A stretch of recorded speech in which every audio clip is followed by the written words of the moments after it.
roll call. Thank you, Mr. Chairman. For the Joint Appropriations Committee on August 27th, Senator Driscoll. Excused. Senator French. Here. Senator Guru. Here. Senator Larson. Here. Representative Alleman. Representative Angelos. Here. Representative Haroldson. Excused.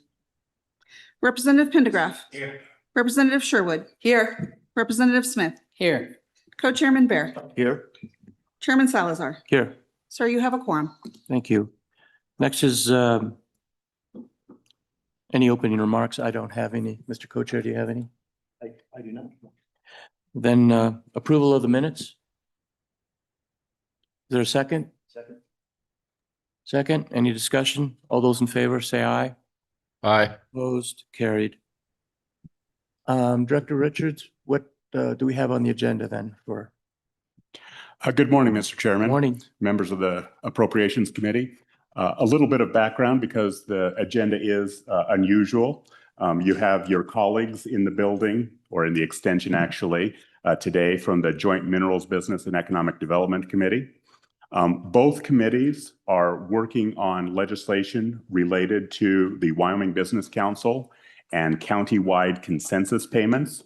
Both committees have somewhat similar bills on both topics.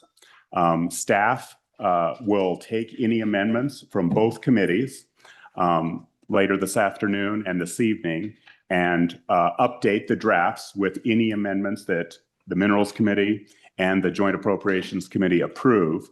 And then you are scheduled to meet in the auditorium tomorrow, jointly with your colleagues from the Joint Minerals Business and Economic Development Committee to discuss those bill drafts. So, for example, on your county-wide consensus funding, I would say 80% of the requirements in both committees' current drafts are identical, but there are some minor and large changes. For example, the Minerals Committee uses the decennial census to distribute their funds. The Joint Appropriations Committee uses the last 3-year population average. It does make some difference, particularly with communities that are growing or declining at that time. Additionally, the Minerals Committee has a appropriation of $100 million for the first 2 years, $50 million thereafter. And the Joint Appropriations Committee has not taken a policy position on that item.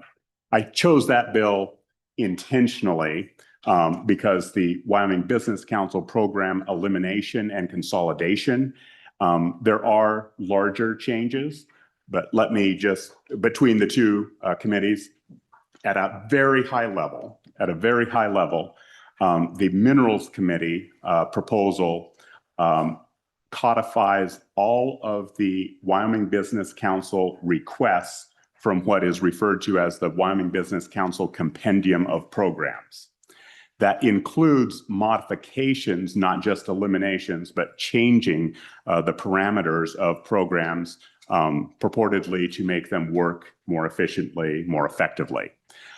The working group's proposal for the Joint Appropriations Committee includes all of the Wyoming Business Council recommendations for program elimination, but then it goes further. For example, the working group, currently is contemplating the elimination of 4 programs that were not recommended by the Business Council. Those being the MEG, the STEP, those are very small market expansion programs, the Kickstart program, and the Startup program. We won't go into the details here, but just to give you a sense, those were not recommended by the Business Council for elimination, but were recommended by the working group for elimination. One last comment, the Business Council's bill draft is more comprehensive in terms of going into statute and modifying the details of each of those programs. So arguably, changes to their draft are more complicated for staff or whatnot. Changes to your draft are I'm not saying they're easy, but they're relatively simple. If you don't want to include a program today, you can pull it out. If you wanted to add a program, you could add it. Yeah, so the committee, it is my intent with regard to the economic development proposed legislation not to take a vote on any of those bills today. We can work them, we can talk about them, we can, amend it. I'm not taking votes on those bills today. So the first opportunity of any type of legislative vote on those drafts would be probably October. So, and that's to give obviously LSO time to amend the draft writing on those. So, I'm sorry, Director, what else? Sure. Separate and apart from topics related to economic development, near the noon hour and for the balance of the day, you have just a simple presentation introduction of the new University of Wyoming president. You have a bill draft for public official salaries, primarily the courts, county attorneys, district attorneys. You have an update only on the employee group health insurance. You have an update on wildfire management and response in the fire season. In addition, Representative Haraldson has a proposal which he raised at the last meeting regarding the Smoke Busters program and enhancing that and providing for the hiring of those convicted individuals after they graduate from the Smoke Busters program. Then you have an update from the Wyoming retirement system. The last time you heard from them was the meeting in Rawlins, where there was a external group interested in a cost of living increase.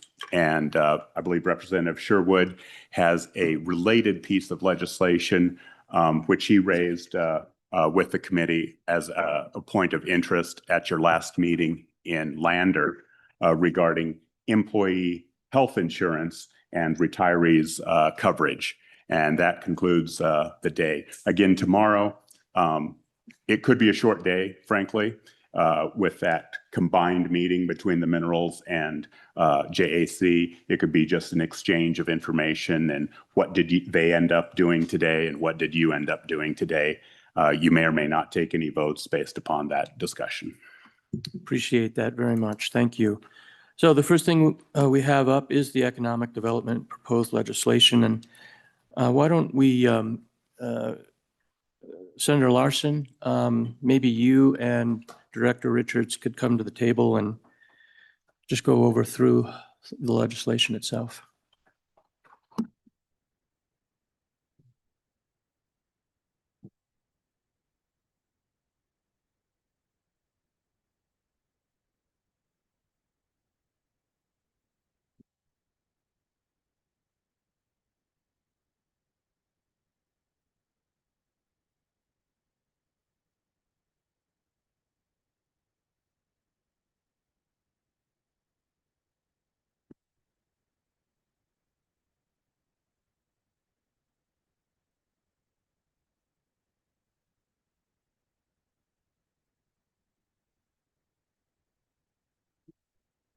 Mr. Chairman,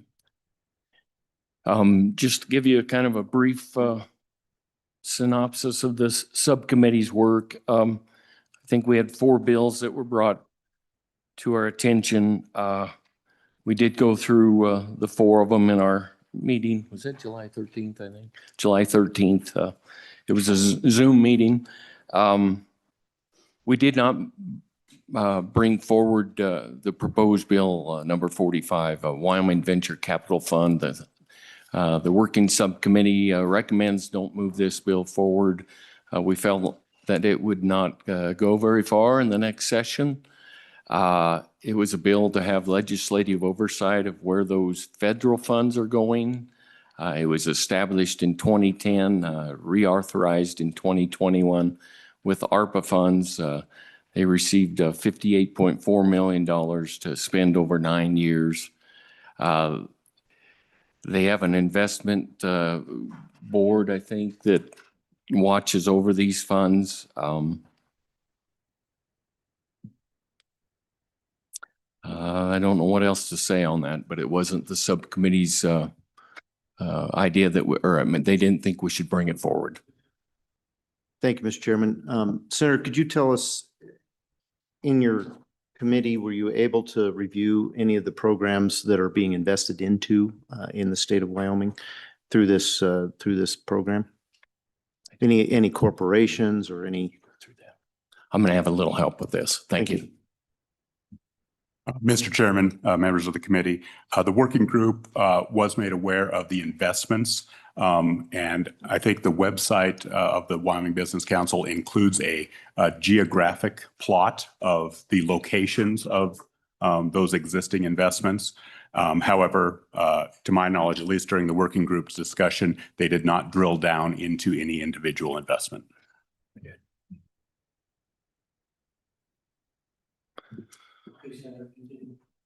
All right. I think the other bills that we have coming forward, I think I might have LSO kind of introduce those, if that would be okay, Chairman.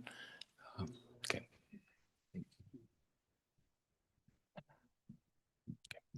Mr. Chairman, the first bill for your consideration as recommended by the working group is 27 LSO 0042, working draft 0.8. The committee, Joint Appropriations Committee, did look through and review this bill at your Lander meeting. The working group met and modified some issues related to this. I think the biggest issues can be discussed on pages 2 through 4 of that legislation. And then Ms. Rivali can provide a summary of the conforming amendments if desired after page 4. But I think the first section, section 1, beginning on page 2, provides a good overview of the intent of the working group. Specifically, this repeals a number of economic development programs. So on line 6, the broadband funding program is eliminated. This is the largest area of savings, arguably, in this bill.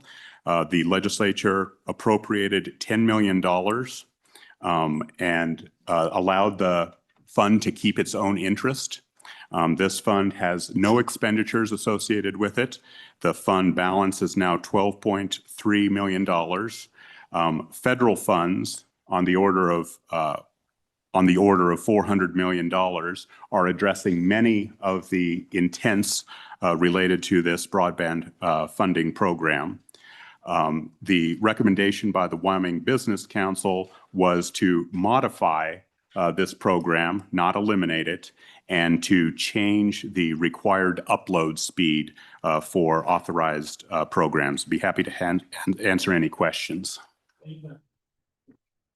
Thank you, Mr. Co-Chair.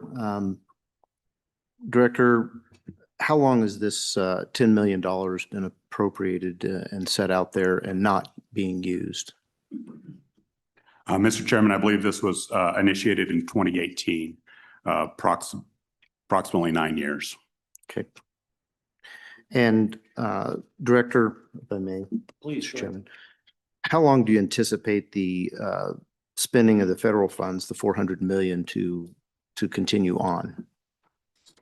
Mr. Chairman, the first tranche has been received and deployed. The second tranche has just recently, so I think it would be many years now. And certainly the agency can correct or supplement any of my comments. There are some activities, as you can imagine, with any federal program where there are strings attached and the federal funds cannot be used for certain types of activities or matching funds or incentives to providers. And I think the Business Council, at least at some point, was contemplating using state funds to potentially identify gaps. But to your question, I think the largest amount of money, some $300+ million, is I would describe in the earlier stages of deployment and expenditure, and would expect it would take several years to fully expend those funds. Thank you. Mr. Chairman, Elizabeth Martineau with LSO. The BEAD funding will go through 2032. Thanks. Appreciate it. Other questions? Okay, let's continue. Mr. Chairman, Romanet 2, or paragraph 2 on line 9, would eliminate the Brownfield revolving loan program. This technically does not appear in statute.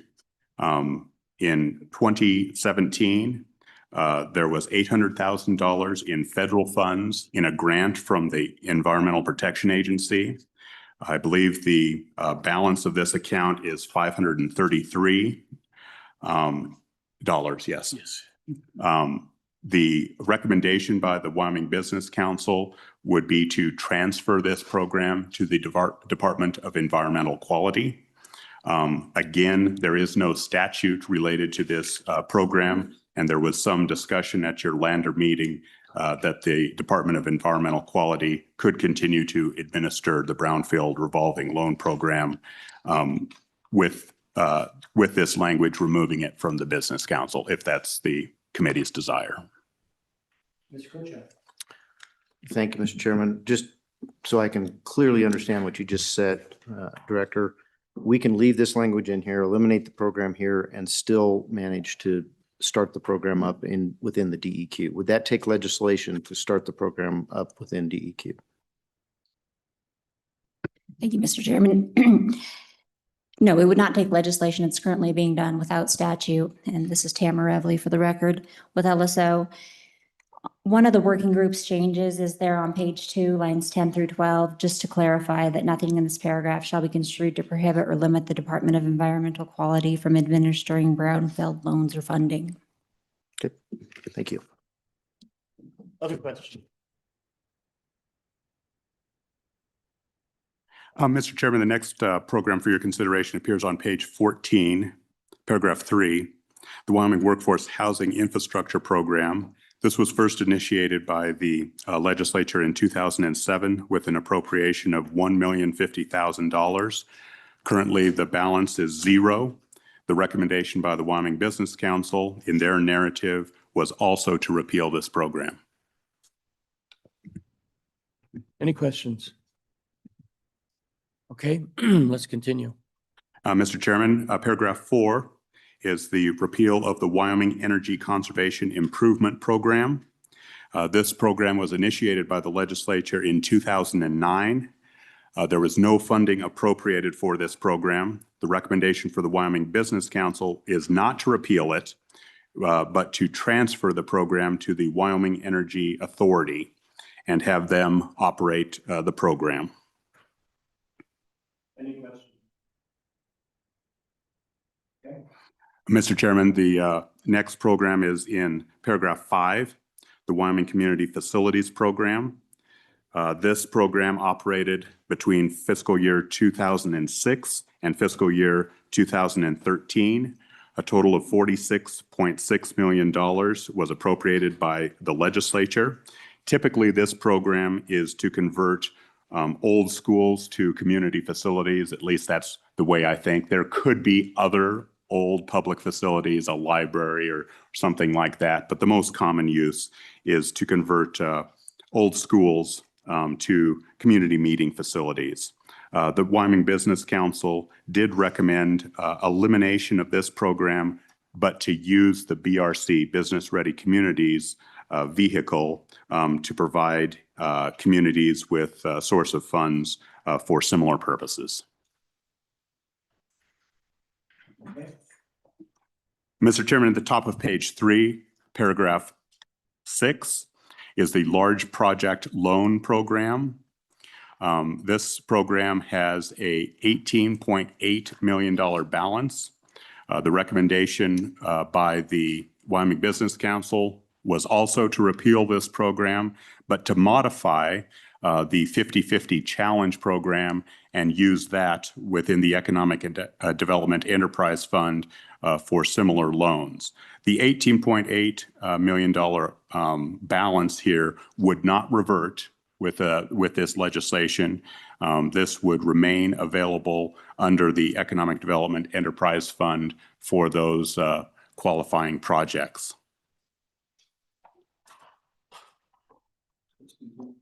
Mr. Chairman, paragraph 7, this is the startup program. This was created in 2016. It is to provide grants for early stage businesses.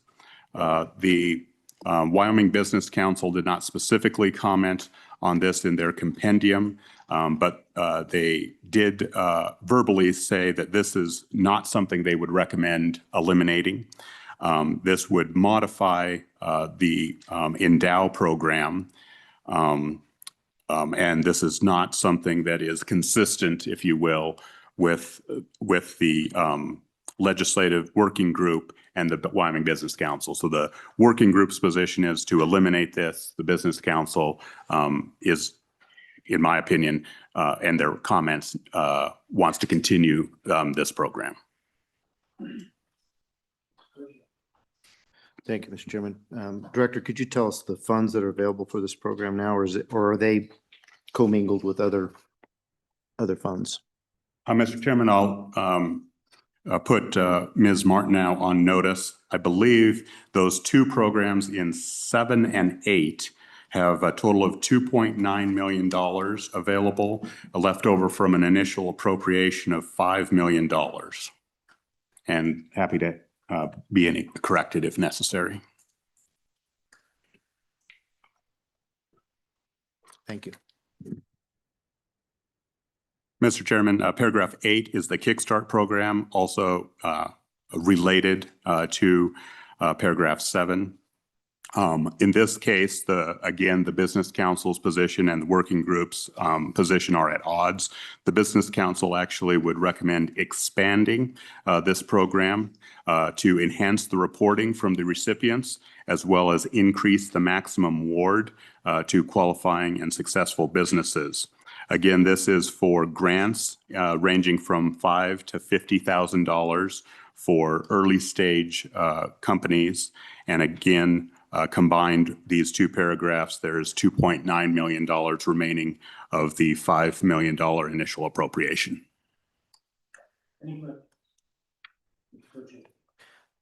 Yeah, Director, could you just, for the public's sake, tell us what the WBC's recommendation on expansion was?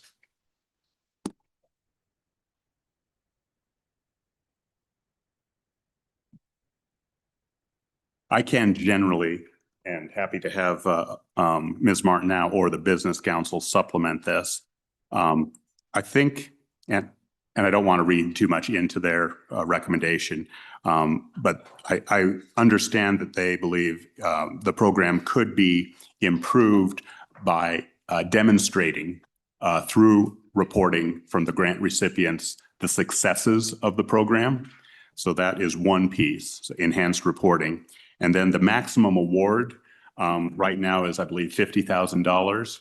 And for some of the applicants, that amount of money 10 years later is no longer sufficient in their mind to cover the needed expenses. And I don't recall right off the top of my head, but I think they wanted to roughly double that maximum award.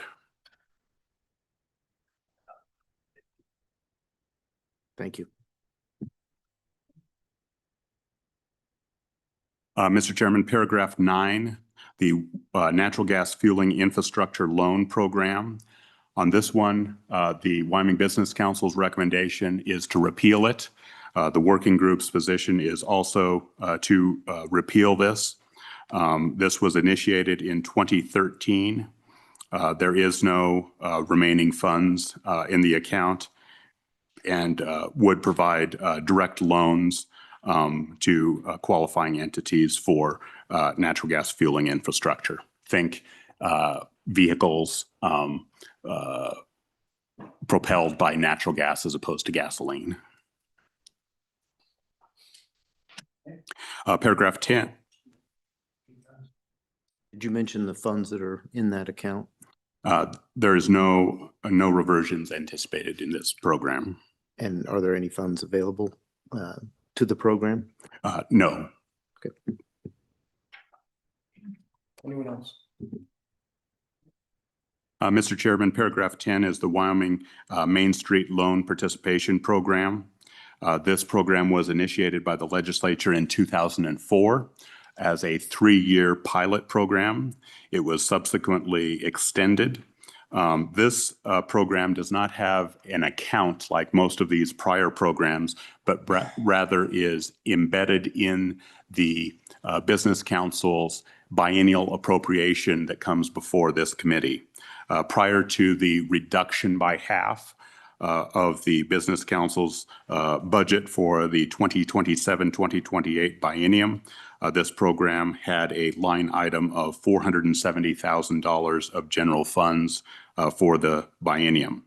This program provides technical assistance to revitalize downtown businesses and Main Street communities. The Wyoming Business Council's recommendation was to repeal this program, but to continue the purpose through a consolidation with the 50/50 program, which is embedded in the Economic Development Enterprise Fund. Thank you, Mr. Chairman. And just to be clear, we're talking about the Main Street Loan Participation Program going away and being rolled into the 50/50, not the Wyoming Main Street standalone program that includes technical assistance to communities. Mr. Chairman, that is correct. I misspoke on the loan versus the technical assistance. The loan is recommended to be rolled in. I would also, Mr. Chairman, with your indulgence, clarify that that was the Business Council's recommendation. The working group's position is to repeal it. So it doesn't do that second piece of rolling it in to the 50/50. It would just eliminate it entirely. So a little distinction there between the agency and the working group's position. Thank you, Mr. Chairman, and apologize for my tardiness this morning, guys. There still would be the assistance in the planning side and working with, but not the actual loan program. We don't have the 50/50, but there also wasn't the elimination of the other side as well.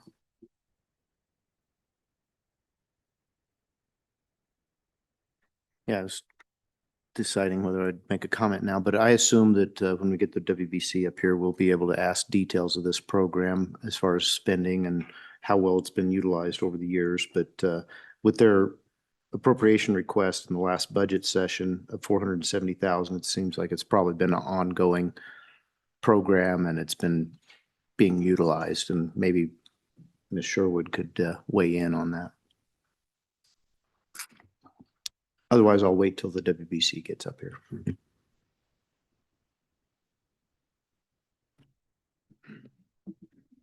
Mr. Chairman, paragraph 11 is the Wyoming Partnership Challenge Loan Program. This program was initially created prior to the creation of the Business Council. This program dates back to 1996 and further amended in 2000 with the creation of the Wyoming Business Council. This had no recent activity associated with it. The Wyoming Business Council's recommendation in their compendium is to repeal the program. Again, paragraphs 10, 11, and 6, specifically the Main Street Loan Participation Program, the Challenge Loan Program, and the Large Project Loan Program are all within that Economic Development Enterprise Fund, often referred to as Amendment 4 money.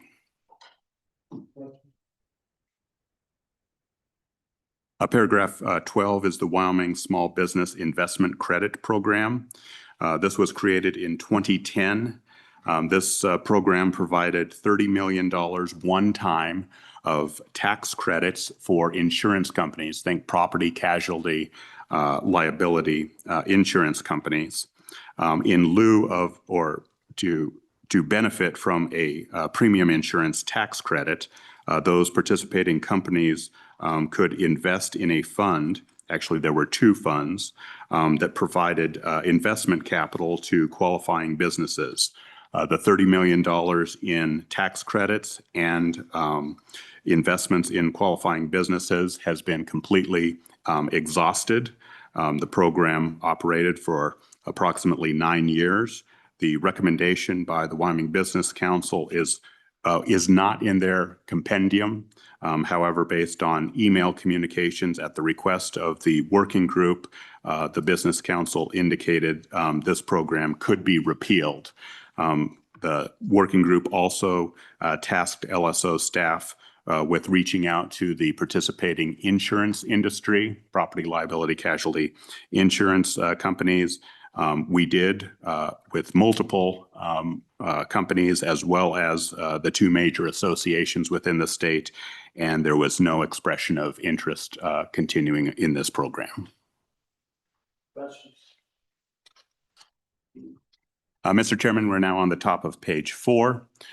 This is the STIA program in paragraph 13, Science, Technology, and Energy Financial Aid Functions. This program was assumed in the creation of the Wyoming Business Council. It has not been used in some time and predates the initiation of the Business Council and the discussions of the Business Council in 1998. This program, again, has not been used for some time. It does not appear in the Wyoming Business Council's compendium, but again, at the direction of the working group, staff reached out to the Wyoming Business Council and received an email indicating that there was not opposition to the repeal of this program. Paragraph 14 is the Market Expansion Grant Program, often referred to as the MEG program. This provides state funds, state general funds. This program is not specifically articulated in statute. The Wyoming Business Council recommends no change at this time. The working group recommended, as you can see in the draft on page 5, elimination of the program. Not wanting to speak for the working group, but the concerns expressed was whether or not state funds might be used in this program for activities such as international travel. At the working group's direction, Wyoming Business or the LSO staff followed up on that inquiry. The Business Council responded. There is one instance, for example, of the use of these funds by a award recipient for a travel to Taiwan for a business expansion effort.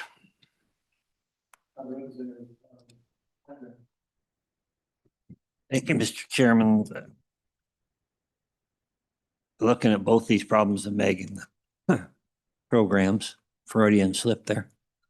The MEG program and the STEP program, these provide monies, if I'm not mistaken, to theoretically expand the business so they could go attend a trade fair or those other things.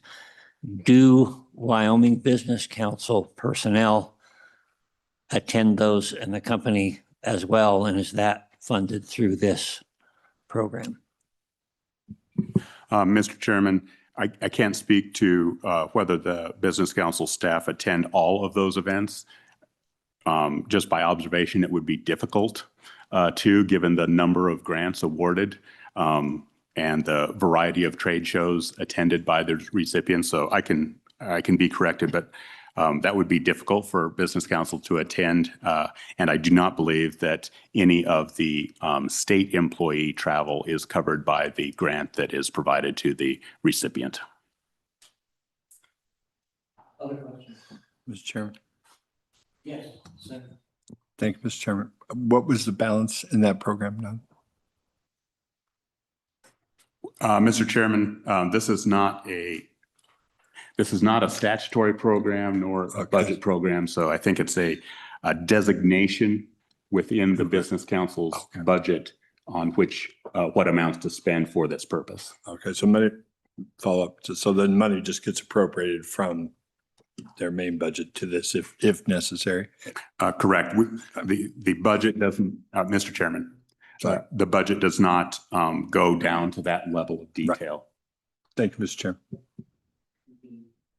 Mr. Chairman, the last paragraph is the State Trade Expansion Program, often referred to as the STEP program. This is similar in type to paragraph 14, the MEG program. But a primary distinction between these two is paragraph 15 is federal funds, not state funds. So these are federal funds that pass through the Wyoming Business Council and then are subsequently distributed to successful applicants. This is another area of distinction between the Business Council's recommendation and the working group, whereas the Wyoming Business Council recommends no changes. Mr. Chairman, I'll turn it over to my colleague. The balance of the bill is largely conforming the necessary statutory requirements to effectively implement all of the repeals of the aforementioned programs. Thank you, Mr. Chairman. Thank you, Mr. Chairman. I'll walk through the mechanics. Beginning on page 4, subsection B is the subsection to repeal 5 accounts that are able to be identified. The first is the revolving loan fund account, and this isn't in statute, but it is identified within the state's accounting system as Fund 098. The second is the Wyoming Workforce Housing Infrastructure Program created in 912-905A, and you'll see these repealed in the next subsection towards the end. The third is the broadband development subaccount within 912-1404A2. The fourth is the Wyoming Community Facilities Program account created in 912-804. And then the fifth is the large project account within the revolving investment fund in 912-308A. The direction on subsection C is that on July 1st, all unexpended, unobligated funds in the accounts and the funds that are specified, otherwise specified, would revert to the general fund. So the mechanics of this is that on July 1st, 2027, all of the repeals officially take effect. But the next section, section 2, is the wind-up provision that'll talk about what happens immediately if the bill is to be enacted. So subsection D addressed the Startup Wyoming subaccount and the Startup Wyoming program and Kickstart program. And it's just the same thing as subsection C. It's reverting funds that can be reverted. It just needs to identify those specifically. So section 2 is that wind-up process. Beginning immediately upon enactment, the Business Council could not accept or process new or pending applications that were eliminated in this bill in section 1, could not approve new grants, financial aid, loans, or bonds. It could not disperse funds for grants, loans, or bonds that were not approved or executed before the bill's effective date. And that would be before the section's effective date. And then it could not further encumber or obligate funds for the eliminated program. So section 2 goes through that. And I will note on page 6, line 20, and on to page 7, and there will be a technical amendment to conform the subparagraphs that are numbered.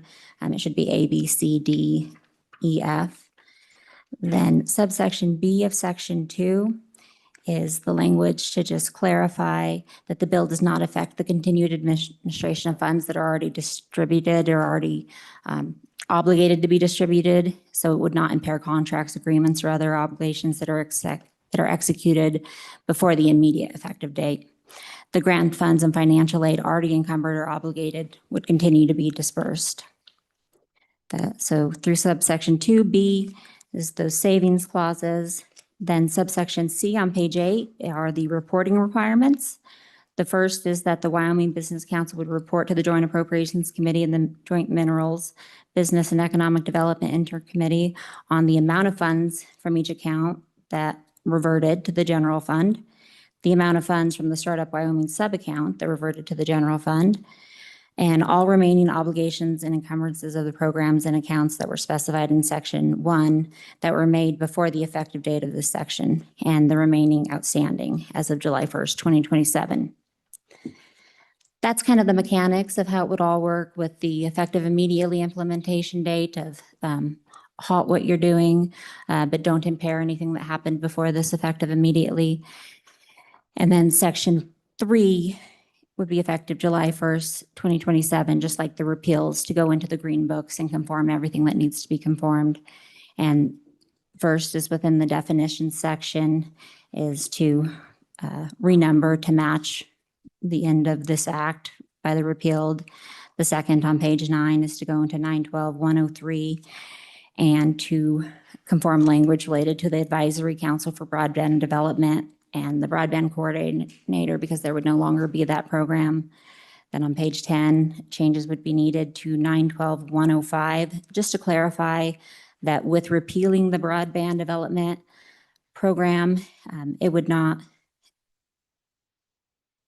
prevent the Business Council from administering any federal funds received for a federal broadband program for BEAD, including BEAD and that was established under the Infrastructure Investment and Jobs Act. The next conforming change is within 912-112 related to the Partnership Challenge Loan Program. The next is related to that effective date or reporting on what would happen before July 1st, 2027, because ongoing after that would be no investments made. Next are conforming amendments to 912-304, the Economic Development Enterprise Fund account, and repealing, striking from statute language that's of a program that's been repealed, conforming throughout of the programs for the large project that would no longer be if they're repealed in section 1 of this act. The changes to 912-306 are conforming changes to take out the language referencing the large project program. The changes on page 13 to 912-1404 relate to that Startup Wyoming sub-account within the Economic Diversification account and repealing Startup Wyoming language and leaving what's there for the Small Business Innovation Research Matching Program. Then section 4 are provisions that are completely repealed, so not amended or having the language changed, but completely removed from the green books. And those are all listed in section 4. The staff comment goes through what each of those programs are, since the Wyoming Convention is not to print statutes that are repealed. This is kind of your sheet that you can look at while the bill is in draft form to recall what you're repealing there without opening the books. That would be the Startup Wyoming program, the Kickstart Wyoming program, the Science, Technology, and Energy Financial Aid, the Main Street Loan Participation Program, the Natural Gas Fueling Infrastructure Program, the Partnership Challenge Loan Program, the Large Project Loan Program, the Community Facilities Program, the Workforce Housing Infrastructure Program, the Energy Performance Contracting Program, the Small Business Investment Credit Program, the Broadband Development Program, and the sub-account. And not each of the 15 programs that are being repealed in section 1 are contained in this section, because some of them either don't have statutes to the effect, or they were amended enough to be taken out of statute through our conforming changes in section 3. So there were no statutes on the Brownfield Revolving Loan Program, the Market Expansion Grant Program, or the State Trade Expansion Program. Section 5 is your effective date, and generally the bill is effective July 1st, 2027, except for those sections 2, directing that the process for these programs that would be repealed be halted. That, I believe, is the technical explanation of those further sections. I can answer any questions on any of those technicalities. Any questions? Any questions? Good. It's going to be my intent to do these individual bills. Before I bring up the Business Council, Senator Larson, do you have any comments? No, Mr. Chairman, I don't. I think the subcommittee did their job, and hopefully you'll look it over and we'll make a decision. Not today though, but yep. Thank you, Ellis. I appreciate it. Let's bring up the Wyoming Business Council.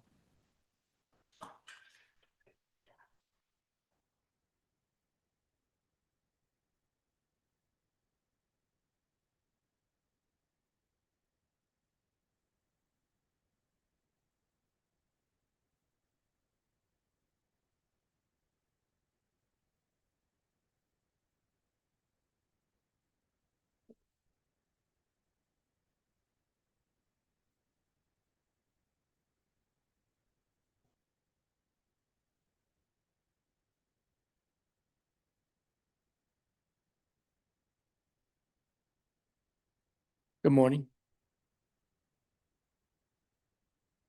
Good morning, Mr. Chairman. My name is Josh Durrell. I'm the CEO of the Wyoming Business Council. With me, I have Derek Smith, the co-chair of our board of directors, as well as Sarah Fitzgerald, our chief strategy officer. So I think it'd be helpful, Mr. Durrell, if you go through the bill, give us the opinion of the Business Council. There were some aspects of the bill that you did approve of, others that you didn't. So perhaps you can give the committee your thoughts on this. Mr. Chairman, if I might, may I start with some information that we provided to the committee yesterday regarding some of the background information and maybe supporting information for some of our decisions and our vision moving forward. It is a document entitled "What Wyoming is Telling Us," and that is the colorful pages that you might have at your desk.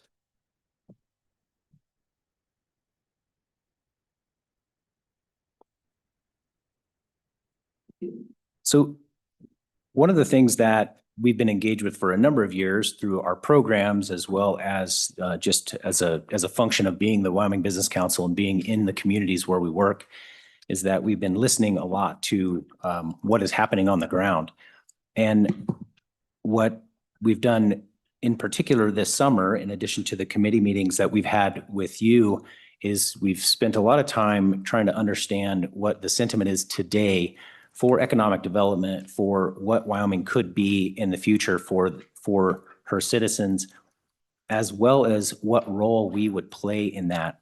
And I think this document really carries forward the message from who we call the Team Wyoming, or team of thousands of people who are out there living every day and working in Wyoming and trying to make Wyoming the state we want. And if I could, I know I don't have a lot of time, but I want to at least point to the 4 boxes on the bottom of the first page. And maybe it would help us frame the discussion so that as we discuss these, you'll understand why we're thinking about these and how we approach the work. Those 4 items, we heard a lot. They are a summary, of course, but those are things that we heard a lot. And I hope that this report and the other things that we've done will help legislators figure out and decide what decisions to make within the statutory framework that we have. So opportunity is the outcome is something I think it's really important for us to remember. The jobs matter, but making sure that we're progressing at a rate that is hopefully at some point beyond what our competitive or peer states achieve is something that's very important to Wyomingites. They want to make the right choice, not just with their heart, but also with their career. And there's a lot of potential, and that always doesn't always translate into usable opportunity. And I think that we want to be the way to do that. And then I think looking at the economy and how it doesn't stop at the job, we focus a lot on jobs, no doubt. But I think people that work in this every day, I think we heard it in testimony throughout the summer, as well as what we heard on the ground, is that houses are where jobs sleep. I think a good friend of mine says that a lot. And we also understand that other factors are important. And while we may not be the main player in that, we can be someone who is very helpful in the analysis of those problems, the work to develop programs that we may not utilize, but we may, other entities might. And so I think it's important to remember that the economy touches more than jobs, and it does create livable communities and hopefully places where people want to be and can be successfully in their careers. The growth is not a bad word in Wyoming. It is something that people want, but they want to do it right. They want to do it the Wyoming way. And keeping our identity is something that's important to Wyomingites. The sentiment that I get from traveling around and talking with folks is that they're not afraid of growth. They're actually proud of Wyoming and believe that the way we operate and our culture could actually expand with that growth. And I think that's an important thing, to not think about preservation as a keep what we have, but preservation as a grow what we have. And then finally, the idea that the work should belong to Wyoming. And that idea, we said the word competition once, and many times people got a little bit upset about competition because they didn't want to compete with other communities. Rather, they want to collaborate. And so regional collaboration is key. Similar communities, whether they're geographically located, collaborating is key. And we heard that loud and clear that Wyoming wants to be one place. Yes, sir. Thank you, Mr. Chairman. Welcome back. Glad to be here. You just said, I believe I heard you say, that while you were listening to these people, they said they want growth the Wyoming way. What does that mean? Mr. Chairman, Representative Pendergraph, as people described it to me, what that meant was a varied response. I could feel what they were talking about, but I'll give you a couple different responses that we get. They would say things like, we don't want to be X. And it was referring to a state that was much larger than us, at least 10 times our population, perhaps to the south. And when we asked further, what does that mean? And they said, we don't want it to be so much growth that we lose what Wyoming is. And then when you ask, what is Wyoming? And people said, Wyoming is hardworking. Wyoming cares about their neighbors. Wyoming has a sense of community and pride. We don't want that to go away. And so that's what I heard them say.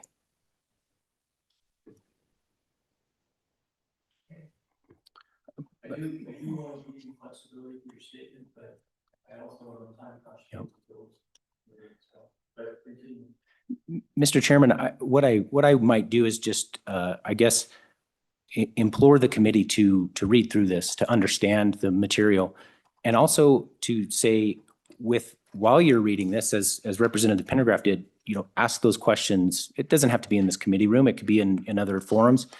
But realize that this group of people that we are assembling and that are saying to us what they want, this work will not stop. This work is incredibly important. And I think the relationship with the legislature on saying, okay, well, what does that mean in statute? What does that mean in policy is incredibly important to this group. We had almost 600 people show up to talk about the economy on a virtual meeting, take their lunch hour to do that. That to me says this is a pretty hot topic. I think that anytime that many people want to talk about the economy, it's clear that they have thoughts, that they have opinions, and that they want their voice to be heard.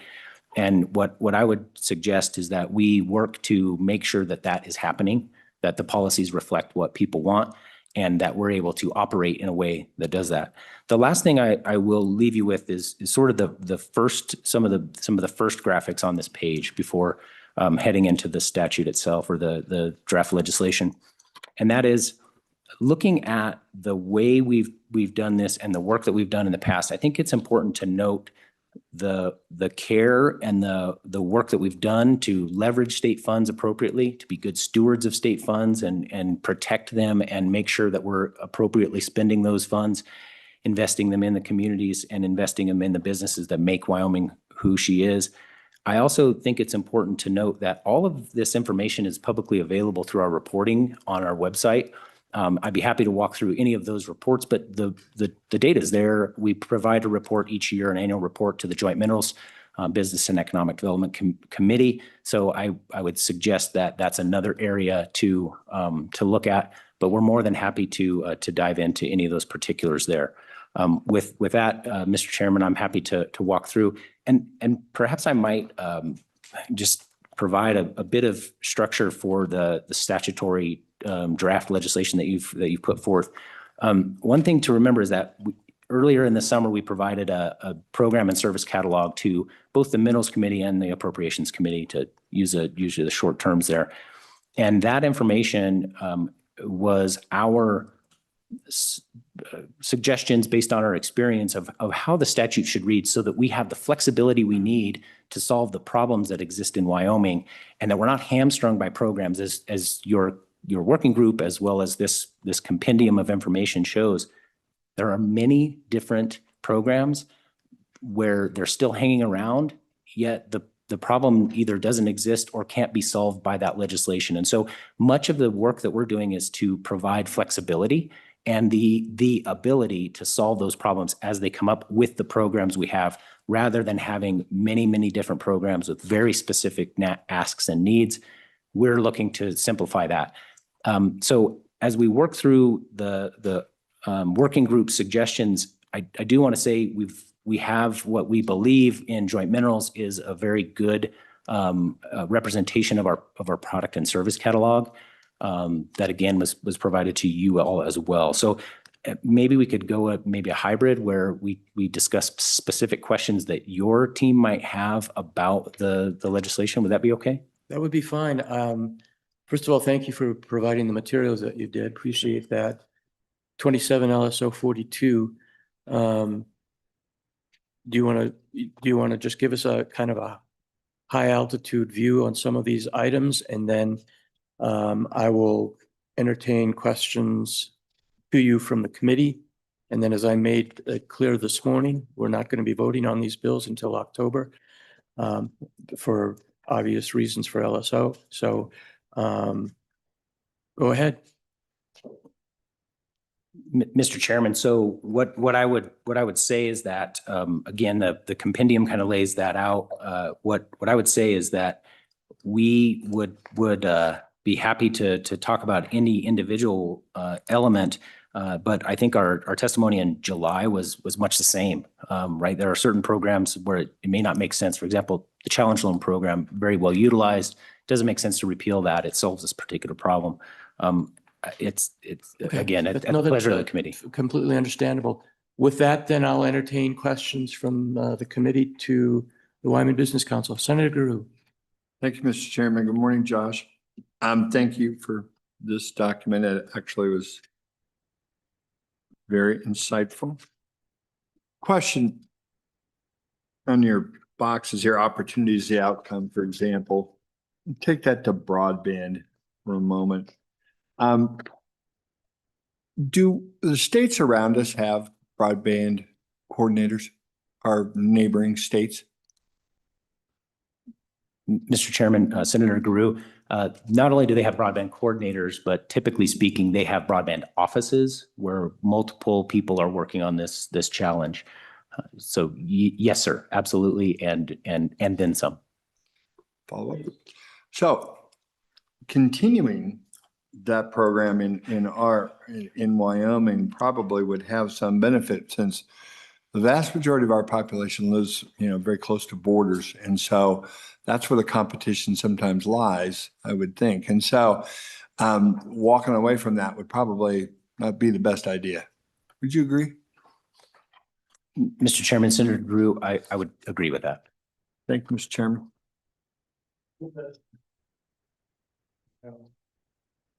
Thank you, Mr. Chairman. Thank you for being here, Mr. Durrell. I had a couple of questions, but I'll kind of dovetail off of what the senator just asked. When we look at the state of Wyoming and broadband expansion, I agree with the senator. We have needs because we're very rural. We have $400 million in federal funds. I'd like to have you just kind of explain, how we're administering that briefly, please. But also, it was mentioned earlier that your department saw a need for potentially using state funds to fill in gaps with federal funds. If you could just explain what that looks like. And with the elimination of this program in this particular bill that we're looking at, how do you foresee the continuation of those federal funds being expended? Mr. Chairman, Mr. Co-Chairman.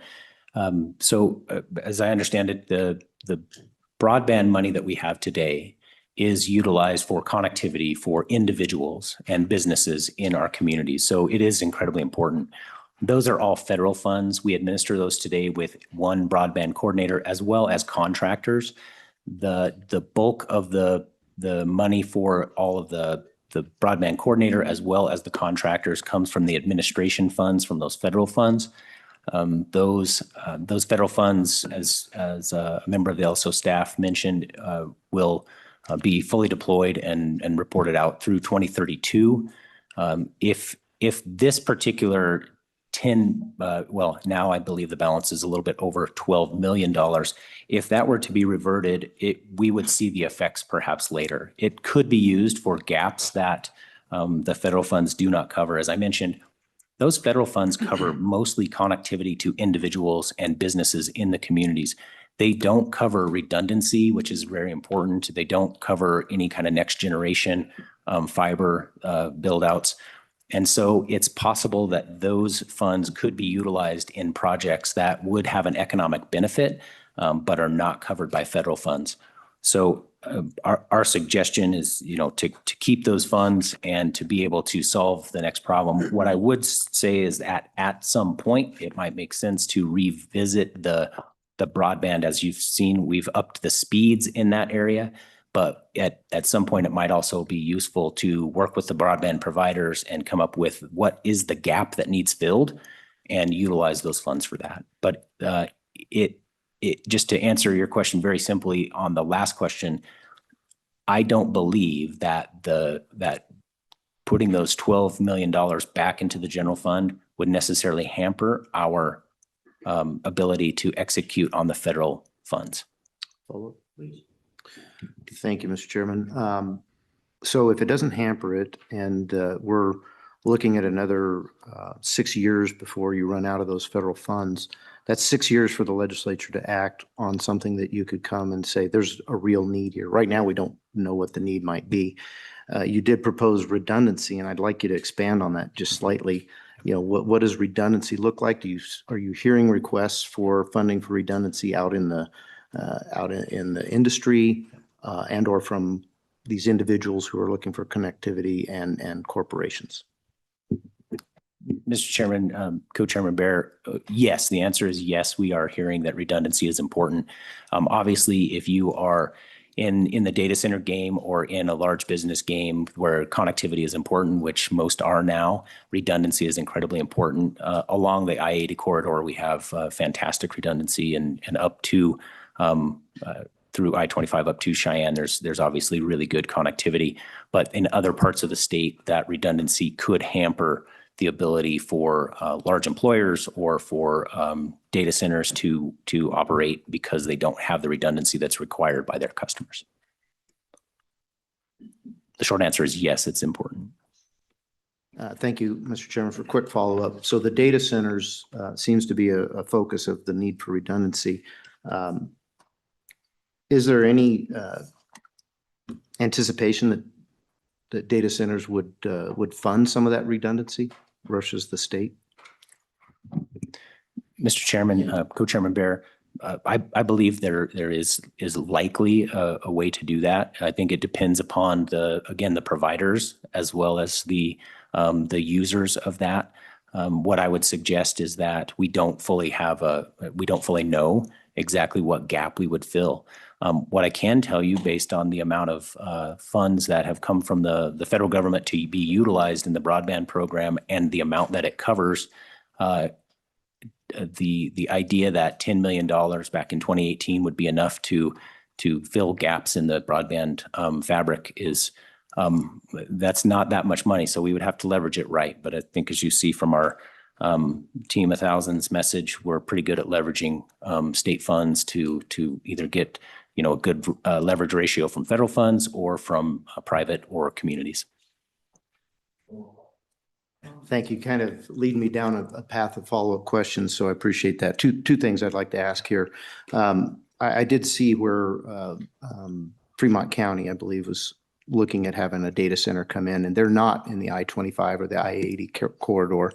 So did you anticipate some of those funds being used for broadband expansion or for redundancy for that area in anticipation of that particular business venture? And then secondly, you mentioned the Team 1000s, which I appreciate, your tenacity of going out and trying to get feedback from the state, especially since there's a lot of discussions within the legislature about the purpose of the Wyoming Business Council.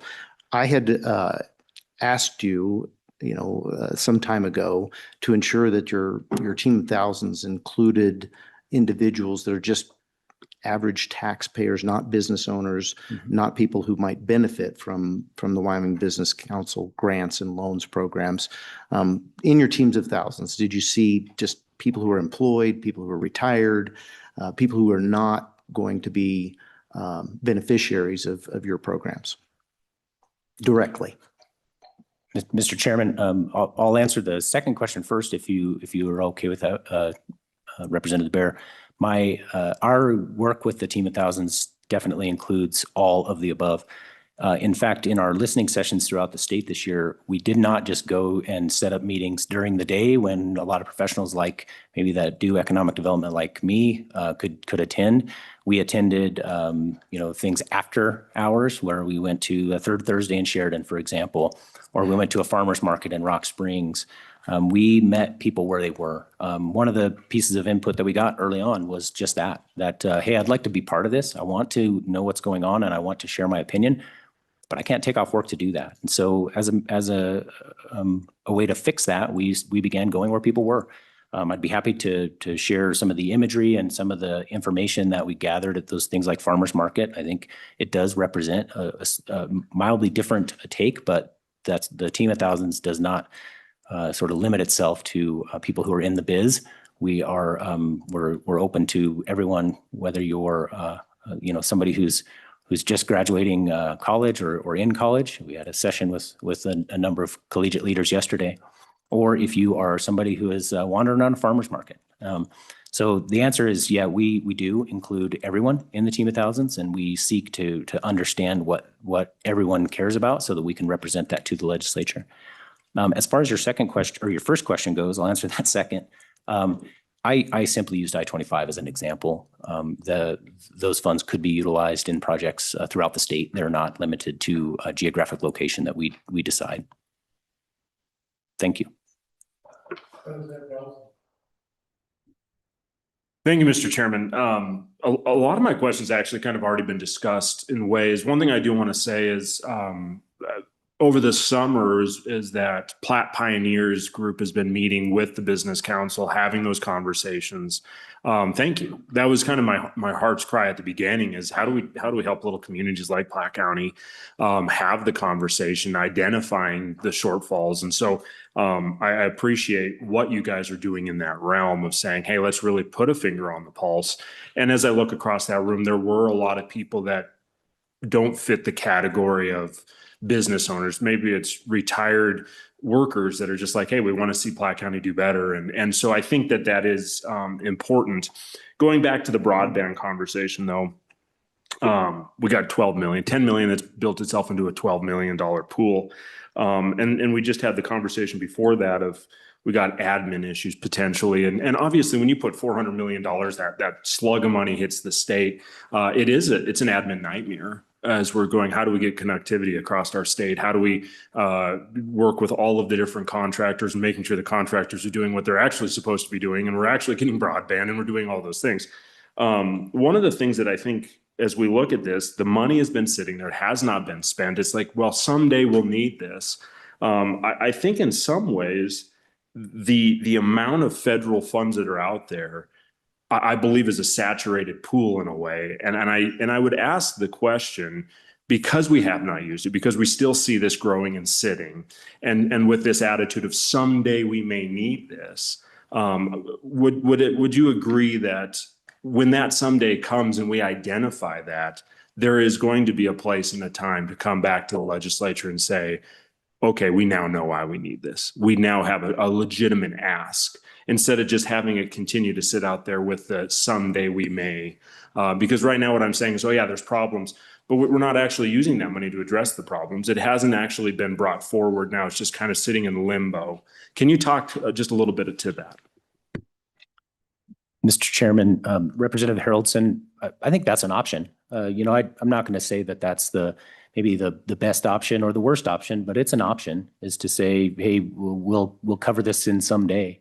I do think that we would want to maybe take a deep dive with the broadband providers. I think we would want to take a deep dive with the businesses that utilize broadband fully and understand that, and really understand what the problem is before we get rid of it, though, just because sometimes that can be pretty tough to bring it back. And so I would suggest if that is the idea, that much more analysis of and discussion with the broadband providers would be important there. One real quick follow-up. Thank you very much, Mr. Chairman. But I think that I hear what you're saying. Let's bring all the parties together and have the conversation.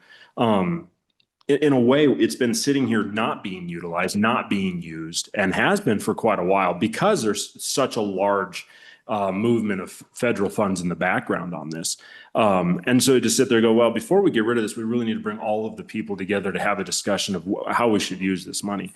And my question would be, why hasn't that been done already? Why isn't it a situation we're already going, okay, let's put a finger on that pulse. We have this 10, 12 million sitting out there. How do we fill the stopgaps? When in all reality, I almost feel like, well, we got all this federal funds. We don't need to address this kind of almost buffer zone state funds.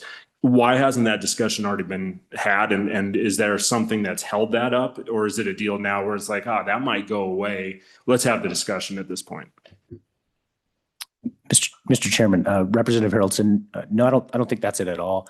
I think what I'm saying is that if you were to ask providers and our broadband coordinators and our consultants, they would say that we are plentiful and at capacity putting the federal money to work. And what I was suggesting is that is an option, just like getting rid of it is an option, doubling it is an option, but somewhere in between is also an option. And I guess my suggestion is that hasn't been done yet, because broadband providers, our own broadband coordinators and consultants have been plenty busy with that federal money. Since 2020, when the CARES Act began, we started immediately with that as a business tool. That was, CARES Act didn't say you had to do that. We decided to do that as a state. And I think that was really smart and saw the future. So I guess what my commentary was really just as an option, we may want to consider that. Thank you, Mr. Chairman. I have two questions. I'd like to take them one at a time. The first one regarding the STEP and the MEG programs, and I kind of touched on it earlier before you were up here. If I were awarded one of these grants and went and attended a function somewhere, would I expect, or is it ever common practice for the Wyoming Business Council to send some of their people there to assist those businesses that are attending this event? Mr. Chairman, Representative Pendergraft, there are two instances where we do travel with members who utilize MEG and STEP grant, and those are there's an international firearms show in Germany where we look to expand our gun makers' presence in Europe, and as well as the SHOT Show, which is in Las Vegas each year. And those two shows we do attend. So that's the area where we are in attendance.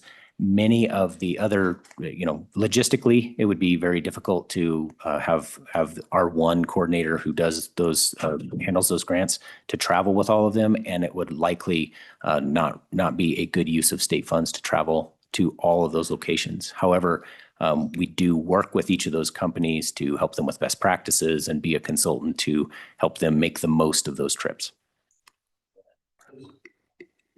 As a follow-up, twofold, you said something about state money. Are those dollars included in that MEG money, or is that just other funds in general?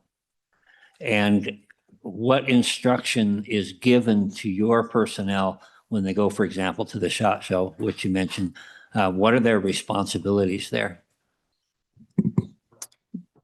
Mr. Chairman, Representative Pendergraft, for using the SHOT Show as an example, at the SHOT Show, we have quite a presence. We've had a presence at the SHOT Show for many decades, actually.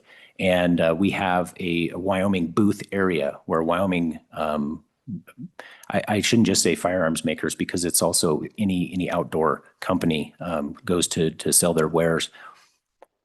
We have a complete area where many different booths from Wyoming companies exist. So we sort of have our own little Wyoming corner, if you will. And so we are responsible for filling that for working with them to help them with any kind of questions about their displays, about helping them understand the tenor of the SHOT Show, the goals that they should have there, as well as manning the booth and helping them out during the show. So we have a Wyoming booth as well, because we're out there to sell Wyoming, just as much as they're out there to sell firearms or other outdoor equipment. And then we actually work to graduate them to their very own booths. And the beautiful thing happens when you take somebody maybe 1 or 2 years and they're in the Wyoming booth and they're working to understand the market and to understand how their product fits. And then they're big enough to sort of fly the nest. And that's something that we work to do. So it's a bit of a place where they can ease into it, utilize, again, leverage those state funds appropriately. Those are both state and can be federal dollars. STEP is a federal program. MEG is a state program. Our team, though, in those cases, does not utilize those funds. Those are in the personnel funds that we have in the 100 series. And the second question, this is maybe more along the lines of a wouldn't you agree? I kind of want to establish a precedent going forward as we discuss all these different programs. And I would mention there's a rather busy parking lot in my hometown that is rather difficult to get out of, going one direction to get onto a busy street. And it causes some consternation with drivers, including myself sometimes. We have discovered that back behind another business adjacent to the parking lot, behind their driveway, where would presumably be some grass, is a path. And hundreds of vehicles every day use that path to circumvent getting onto the street on that side, and they cut across the back and there's potholes and everything else. They crawl across that and sneak out of the parking that way. You mentioned earlier, you said something about urging us not to get rid of a program because it was highly utilized. And I just want to establish, and I'm hoping that you will agree, and I'll ask you if you would agree, does the fact that a particular program is popular or is highly utilized make it right or just? Mr. Chairman, Representative Pendergraft, can you remind me exactly which program I was talking about? I think I know, but I want to be clear. I honestly, sorry, Mr. Chairman, I honestly don't remember which program that was, but your comment was that I would urge not to get rid of this particular program because it's very highly utilized. So, Mr. Chairman, based on that and giving my brain a little time to work, I do recall that, Representative Pendergraft. I was talking about the challenge loan program. And I don't think that that's the only criteria. In fact, that's not a very good criteria to say it's highly used, therefore we should keep it. What the criteria that we look at for all of our programs is, does it fill a gap that is not otherwise filled in the market? And in the case of the challenge loan program, it fills a gap that actually enables our banks to do more loans and help more of our businesses. So we, until the capital markets in Wyoming get to a spot where the government is no longer needed, we fill a gap there. That is a much better way to look at it. We hope that we can obsolete that program at some point when the capital markets are mature enough to handle it without government intervention. But today that is not the case, and it is highly utilized and very helpful for the businesses. I'd be happy to point you to the challenge loan program report on our website if you wanted more data. thank you, Mr. Chairman. Just one last for clarification. I think I just heard you say that's really not a very good qualification, the fact that something is popular. And that's what I'm trying to establish, is that just because a program is very popular or highly utilized does not necessarily affect the fundamental truth of whether or not it's just or right. And that's all I'm trying to, and I hope that you would agree. Mr. Chairman, Representative Pendergraft, that's been our philosophy all along. Mr. Chairman, thank you. I'm going to go back to broadband and discuss that a little bit more. And I guess on the federal funds, I think since 2020, there's been $467 million, I think, awarded to the state, is what I have numbers. And I think we've spent $130 million. That's 28% of the dollars in 6 years, and we have 6 years to go. So do you think there's a lot of money there, and do you think it can be spent? I'm not sure if it can be. And I guess the second part of that is what investment or what does the applicant bring? What proportion are they? All they have to do is put it in, and everything else is provided. Just give me those answers, I guess. Mr. Chairman, Senator Larson, so the answer is not as straightforward, so I'll try to walk through it as best I can. So while that percentage you mentioned is likely correct, we, in a board meeting just recently, we approved a number of contracts for the BEAD program, which is a federal program. One thing we have to remember is that the timeline when the money is provided to the state and the process in which to utilize that does lag. So once we hear what money do you have available to you from the federal government, we go through an application process to the federal government to approve our program at the state. Now, what I will tell you is that started in the previous presidential administration, and we worked on that. We were one of the first states we were dangerously close to getting that approved. Then an administration change happened. Elements of the program changed. Therefore, we went back to the drawing board, reworked our application to match the current administration's program needs. And we were, I believe, the second state approved to utilize those funds. That means that we are out of the gate faster than 48-ish, depending on how you count territories and stuff like that, in terms of getting out and deploying those funds. Our broadband providers do provide a match, and that is part of their application process. We consider how much they are willing to put in and skin in the game as one of the elements. So those funds are matched by providers, and that's something that we keep track of as well. So I think to answer your question, yes, our broadband providers are really good and will be able to deploy those funds as well as bring their funds to the table and increase the connectivity across the state. Follow up? Yes. So is there a percentage there that's set, or is it kind of at bid? I mean, whoever gives you the best proposal, then you might go with it. So is it a 50-50, 25-75, that sort of thing? Mr. Chairman, Senator Larson, it is at bid.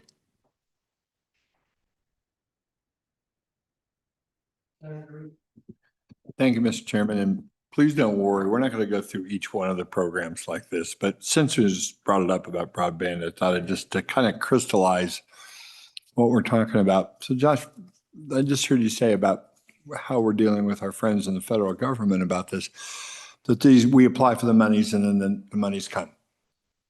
Administrations come, administrations go. Changes happen. Current administration, let's talk about that for a second. We have no guarantee that money is going to be there, do we? Mr. Chairman, Senator Guru, my answer is I have faith and hope that it will, but I can't say for 100%. I think it's hard to unwind those things, but I'm not familiar with the workings of DC. Follow up. So as far as you know, in the big beautiful bill, there's nothing in there that could possibly be construed or moved at some point in the continuum, as is happening in a lot of other programs, that they're getting unwound, specifically getting unwound for budgetary, as they say, other budgetary priorities that are now facing the administration. I'm not making a comment on it, good or bad. I'm just saying that seems to be happening almost on a daily basis. So what I'm hearing you saying is you hope it doesn't, just like we all do, but we have absolutely no guarantee that money couldn't evaporate tomorrow. Mr. Chairman, Senator Guru, I don't believe there's a guarantee. Thank you. Thank you, Mr. Chairman. And this may be for staff because I think this needs to be cleared up exactly what the senator just brought up. My understanding would be that this $400 million has been appropriated. So we would have access to those funds. And the answer to the big, beautiful bill is yes, there were programs, ongoing programs for states that had taken Medicaid expansion with a 90-10 split were changed to 50-50 split. Fortunately, this state didn't go down that path, and we're the recipients of great reward because of that in the one big beautiful bill. So things do change, but those Medicaid expansion funds are ongoing appropriations that are renewed every single year. So I guess I'd like the staff, if they could, explain, is this, are these federal funds already appropriated in the state's accounts, short of someone, in the federal government creating a rule to draw them back? It seems like they're already available to us for the future. Mr. Chairman, the funds have been appropriated. The funds, unlike the ARPA funds, have not been distributed to the states, so they do not reside in the auditor's office and the state treasurer's office. They reside in the U.S. Treasury.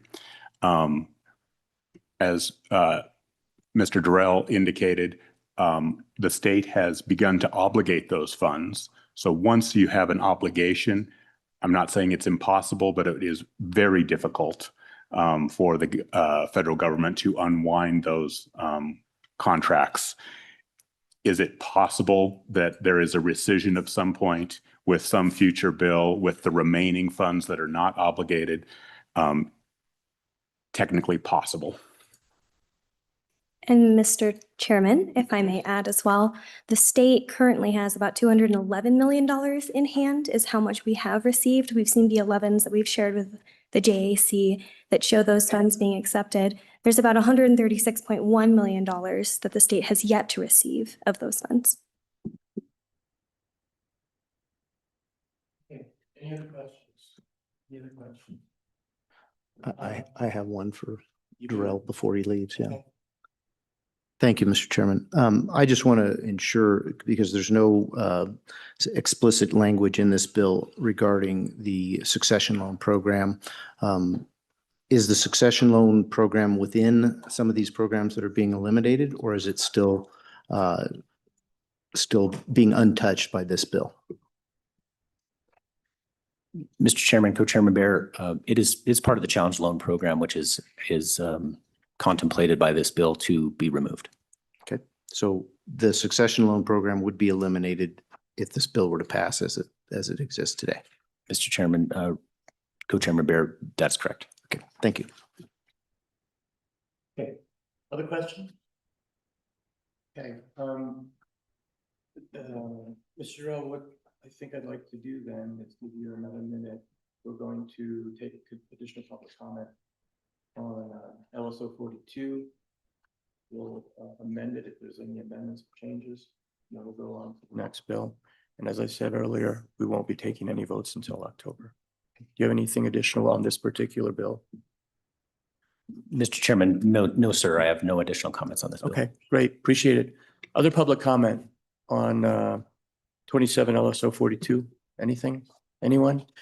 I do have one more.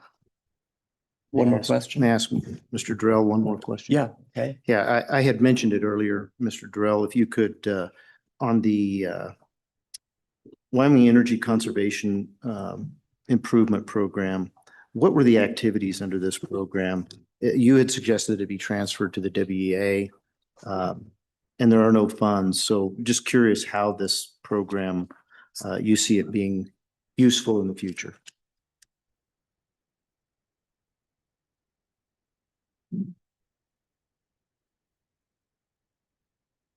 Mr. Chairman, Co-Chairman Bear, I'll give me a minute to look that up and get the details for you.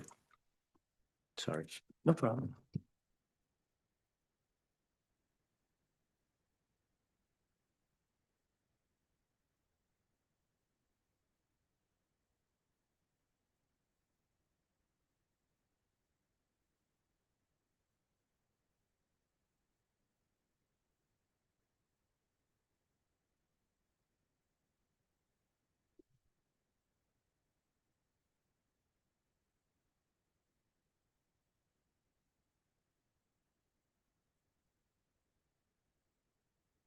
Mr. Chairman, thanks for the time. Co-Chairman Bear, that is really just a cleanup element because the function of that had been transferred over to the Wyoming Energy Authority upon its inception.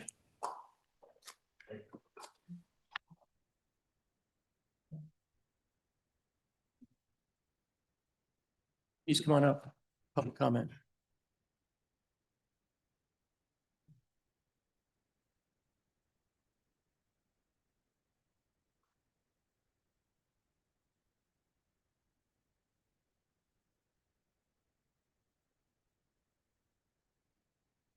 Good morning. Morning, Mr. Chairman.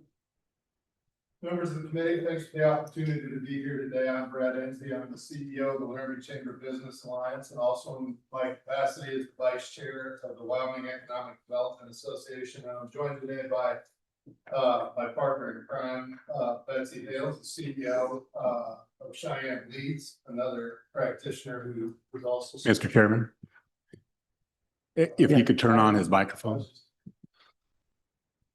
Thanks. Technology is not my strong suit. Mr. Chairman, members of the committee, thanks for having us today.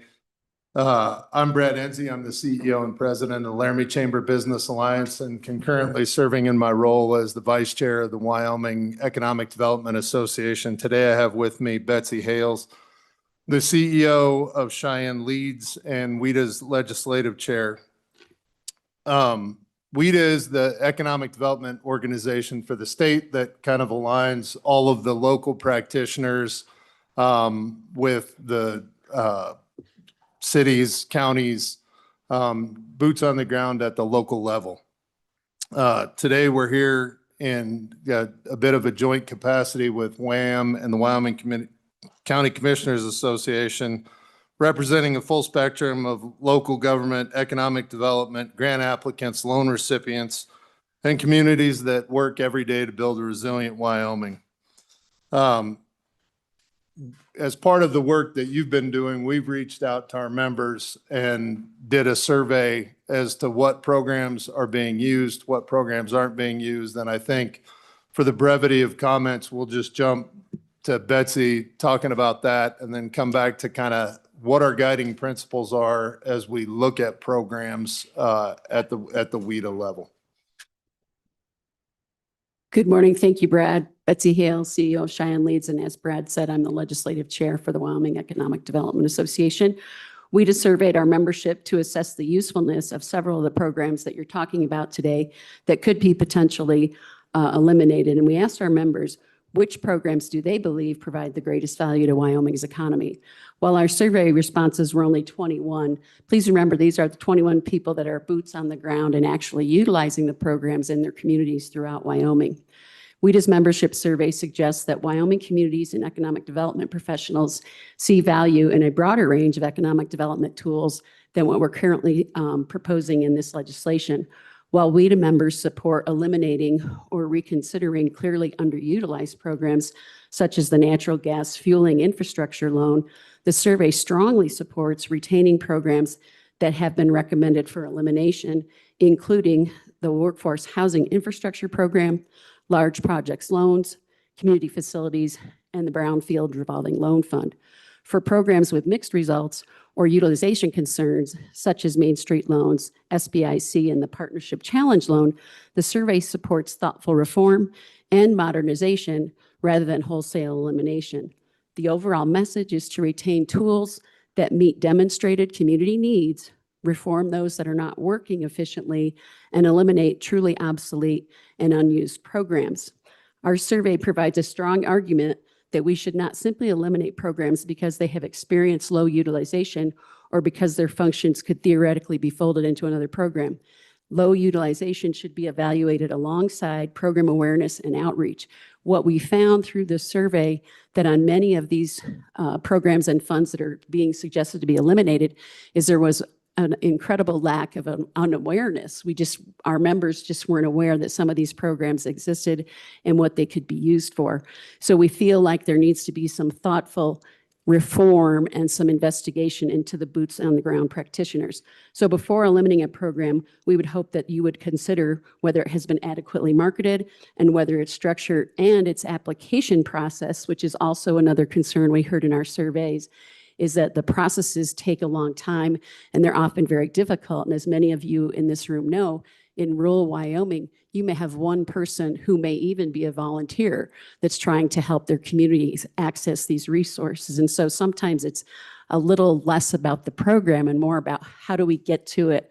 How are we making it accessible to our communities? Our WIDA members indicate that several programs, and I'm going to be a little bit redundant here, address the distinct needs in their communities.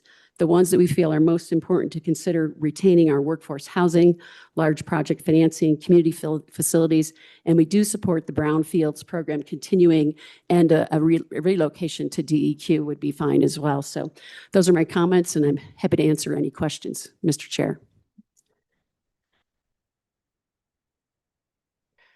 Thank you, Mr. Chairman. And Director Hibbard, you may want to weigh in on this. As we have made efforts to try to communicate with the public on programs that are available, we have a Wyoming Grants and Loans program. And I'd like to know, if they're capable of informing the public of a program such as the succession loan program. I know for a fact that program is being utilized. I worked on that in 2020 as part of a workover of many of these programs. And I just talked to somebody in my community that's taking advantage of that program as we speak. So I know there are programs out there that are being utilized, and I think we have the wherewithal to ensure that the information is available if someone's seeking it. And I would think if anybody wanted to seek a loan guarantee, they certainly could through the Wyoming Business or the Wyoming Grants and Loans Program. So Director Hibbard, could you weigh in on that, please? Mr. Chairman, certainly. My name is Kevin Hibbard. I'm the Director of the State Budget Department Grants Management Office. We recently had a funding summit in Gillette. We had 450 participants, 450 folks from local governments across the expansive enterprise. And we discussed all grant availability. We have what we discussed as a technical service request. Local governments can send us a request. We will help them define that request. We'll develop that request, all the technical requirements of that request. Once that technical service request is completed, then we do an opportunity scan. We go out and we look for every source of revenue, whether it's state, local, federal. And once that opportunity scan is completed, then those participants that seek those grant opportunities can do grant applications. And we will help them with understanding that. Technically, we won't write the grants themselves, but most importantly is that's the 20% level of this effort. 20% to look for opportunities, fulfill those opportunities, and the other 80% of this conversation is actually managing those grants from cradle to grave. If you've ever been involved with a grant management with the federal government, you know that there is a significant amount of expertise that you need to do. And we help facilitate that, because if you get a grant and you're successful, then you can possibly get a second grant. So the answer to your question, Mr. Chairman, is yes. Thank you, Mr. Chairman. Follow up for you, Director Hibbard. Much of your discussion there described grants. I want to ensure that loans through the state are also part of that information gathering and sharing. But that brings up the point of the Wyoming Business Council. I feel I still haven't gotten a good explanation of how grants to local communities really stay within the guidelines of the Article 16, Section 12 of our Constitution, something that was developed and passed by the people of Wyoming 30 years ago, about the time the Wyoming Business Council came about. These grants, my understanding, are to local communities, but we have several restrictions on what local communities can do with monies as far as helping outside entities. That's where, this Economic Development Corporation of the state, who's sitting before us here today, they come get involved with these grants that local governments are receiving from the state. And then somehow I think it's rather murky how they can be used by individuals and corporations where that is strictly prohibited in the Constitution. So if you could just clarify, do you also include information about loans, which and loan guarantees, which is what the state is supposed to be engaged in based on Article 16, Section 12? And if you have any comments regarding this murkiness that I've continued to have trouble with, I'd Mr. appreciate it. Mr. Chairman, the answer is yes. And the Wyoming Business Council and State Budget Department, we are joined at the hip with all these things. What the Grants Management Office and the mission is, and also that in conjunction with the Wyoming Business Council, is to get the murkiness out of the process so that we can clearly define what's the expectation of the opportunity, the technical service request lands, we go out the opportunity scans, what do we need to do to be successful with any type of money, whether it's a loan, a grant, whether it's local government, whether it's the private sector. So for example, Mr. Chairman, in Gillette, we had local government, county, city, we had nonprofits, we had businesses, we had the whole lay of the land. There's plenty of grant opportunities that we can't access directly with the federal government. Doesn't mean that a business can't, doesn't mean that a local government, doesn't mean that there's not a loan opportunity. All those things are facilitated through the Grants Management Office.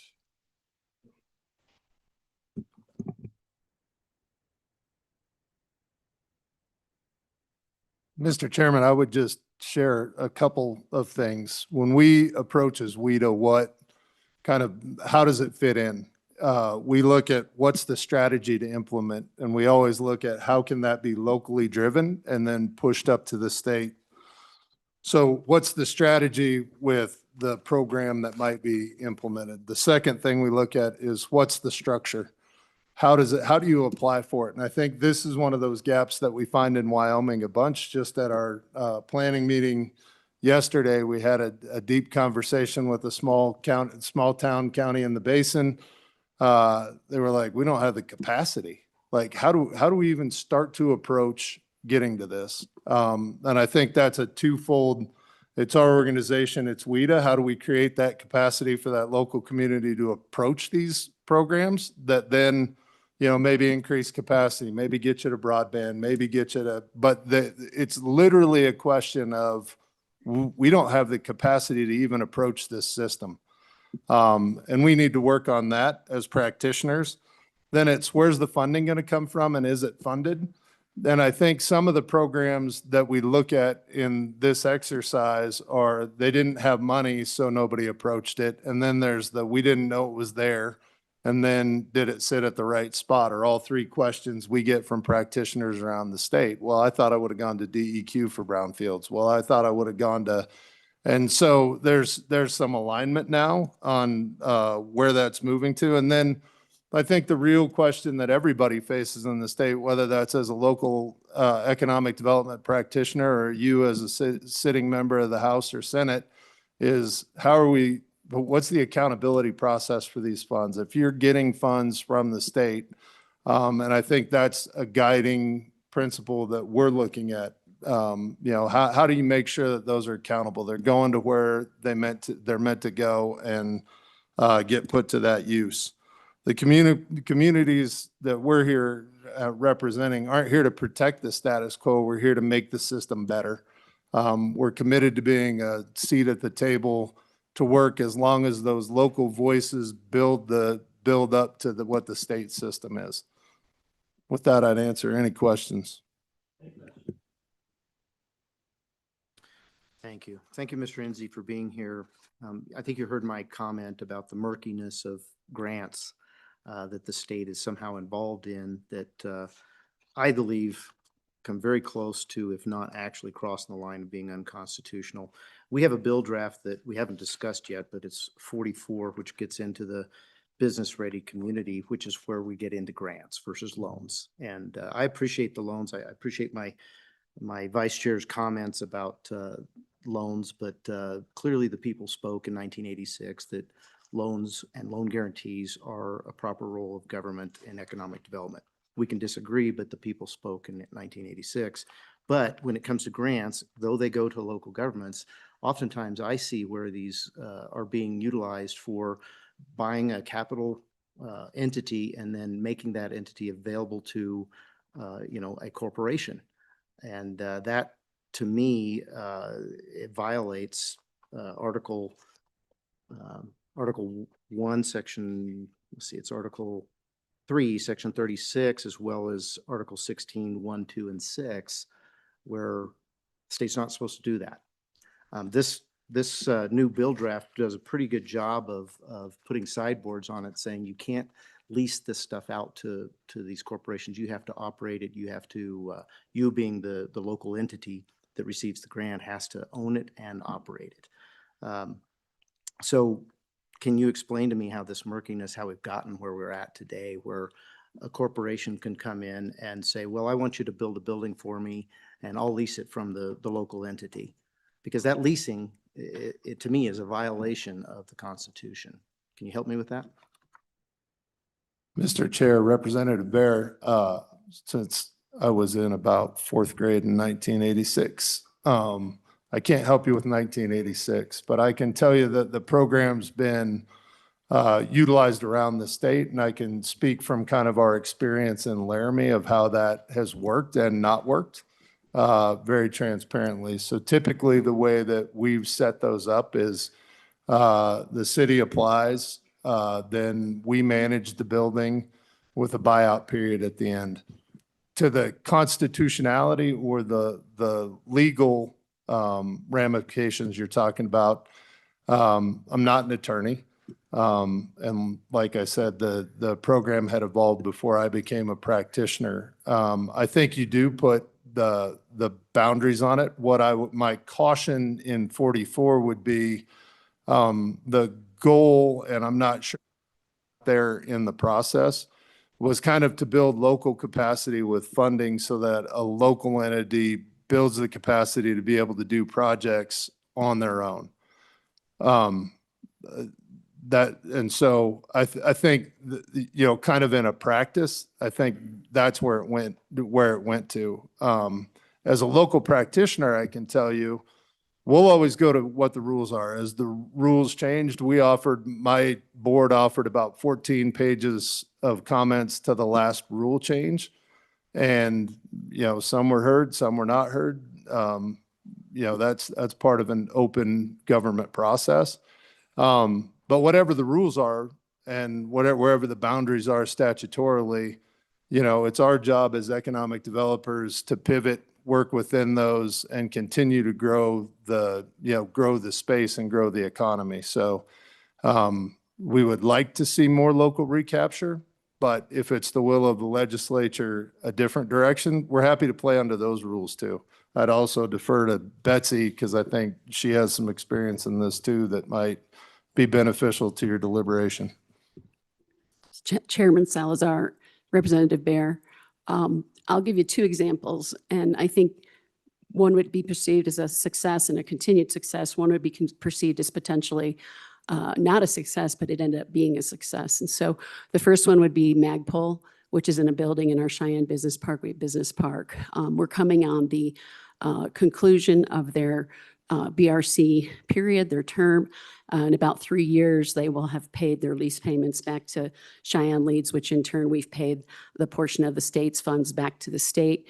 It's been a very successful program. At the end of that term, they will have a purchase price, which I can't think of off the top of my head today, but that was written into the agreement, and they will be paying what I believe is truly their fair share from the millions of dollars they've paid in lease payments through what they'll be paying when we sell the building. So to them, if they buy it, if they in fact buy it, so which has not been determined yet. So it is an option.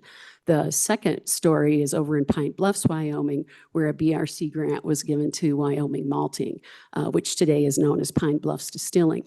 At the beginning of COVID, that business was really put into a difficult position. One, because that we weren't able to have them access their tasting room, so they were no longer able to sell. They were no longer able to have people come in and try their distilled spirits.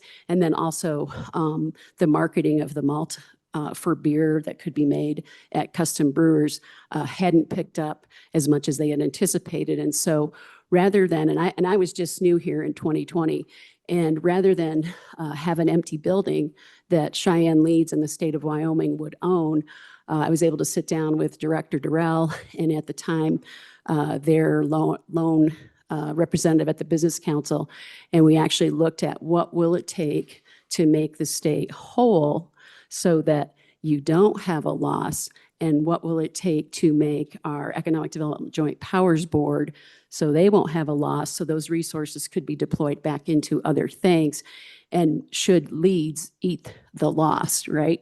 And so we actually ended up doing that. We actually found a buyer for the property to buy it at market rate.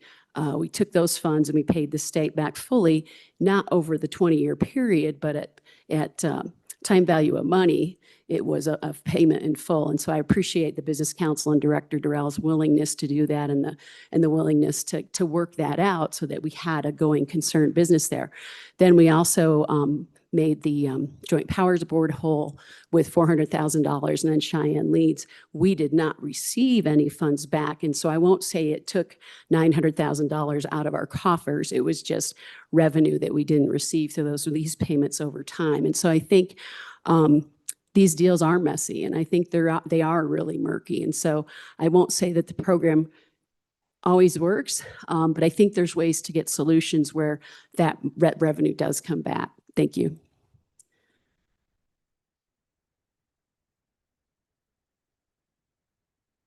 Right. Please go ahead. Thank you, Mr. Chairman. Thank you, Ms. Hale, for being here and sharing that information. Just to clarify for the public, both of you, your organizations are not government organizations. Is that correct? Mr. Chair, Representative Bear, yes, that's correct. We're a 501c6. Okay, and clearly, you know, economic development under your leadership and your predecessors has done quite well in Cheyenne. Cheyenne Leads is capable of covering a $900,000 loss. That's incredible. Going back to your example of Cheyenne Leads and the Cheyenne Business Park and Magpul, you know, my question of murkiness has to do with the legality and constitutionality of these things. Mm-hmm. And clearly, you know, Cheyenne Leads had an opportunity. Does Cheyenne Leads own the Cheyenne Business Park where Magpul exists? And where did the funds come from to purchase the business park? So we were formed, Mr. Chair, through you to Representative Bear. It's a great question. We were formed over 41 years ago now, and a group of citizen leaders got together to form Cheyenne Leads. And the reason they did that was because the Walmart Distribution Center, which is down in Loveland, Colorado, really wanted to be at the intersection of I-25 and I-80. So we held a campaign called Progress and Prosperity, and we raised about $1.3 million of private funds. It was a multi-year campaign so people could make pledges. With those pledges, we were able to have funds that would help us buy the 900 acres. And then over time now, we have sold, I believe, all but 35 acres. The role that we found for government worked really well, which was the city helped us put in the road. The county helped us as well, put in that I believe that's called Camp Stoll Road. We had assistance from the county and the city both, and actually had some, I believe, fifth penny or sixth penny overage that came into that project. So on that first project, there was very little state money. I think there ended up being about $175,000 of CDBG money in that as well. So I'm just trying to walk through that financial stack in my head. In the North Range Business Park, if you will, Representative Bear, we did the same thing there as well. And we did a Progress and Prosperity campaign too, and raised about $2.8 million, and were able to buy 600 acres of land. And again, in that particular park, and I think this is where you're going, is where were BRC funds used? And those BRC funds, there was 2 BRC grants that went into that project, and they were used for, the first project was the infrastructure to get sewer, water, and roads to the Walmart Distribution Center. And then the second BRC funding went to the National Center for Atmospheric Research to extend the infrastructure to that property. Yeah, right. Well, I'll have to really get a lot in here then. Thank you for that explanation. This is really for Mr. Enzi. Do you know how many funds are provided to your organization via dues from taxpayers? I know that just within my community, the county commission is a member of the Economic Development Corporation there. They pay $130,000 a year in dues. The cemetery district pays $10,000 in dues to the Economic Development Corporation. Again, a non-government organization providing funds from the taxpayers to them. Do you know how many of these taxpayer funds funnel into your non-government organization? Mr. Chairman, Representative Bear, yes, I do. It's exactly $10,000. The city is at a membership level with our organization. That's our top membership level. In 2018, I was charged, we used to receive about $110,000 a year, and I was charged with reducing that. And we set out as an organization with a plan to reduce it over 5 years, and I think we did it in 3 to eliminate the kind of ongoing taxpayer contribution. But we thought it important to have them sit at the table as a member of the organization so that they could be there to hear all things going on, different access points, and be able to appropriate that money back to other needs of the community. So yes, Representative, it's $10,000 a year total. That's our total taxpayer interaction. Okay, so for the benefit of the committee, we've spent 2 hours on on one bill, and that's not sustainable. So what I would like to do is I'll finish up with public comment on this particular bill. Then I will ask the committee for any changes to the bill. We're not voting on it today. We'll see it again in October. We're going to take a 10-minute break, and then the last 2 bills hopefully will be much quicker in expediting their out of the agenda. So thank you. Appreciate your testimony. Is there anyone else who'd like to testify on this particular bill?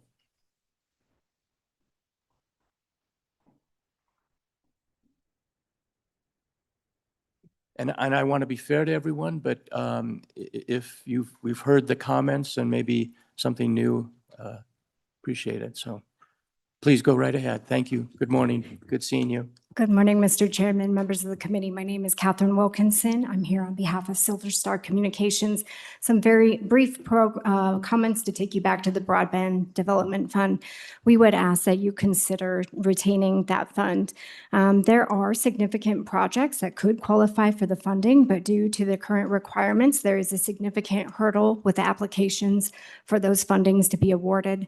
So we'd ask this committee consider retaining those, reworking them, work directly with the providers and the local governments so that those funds can be utilized in that one pot fund of money.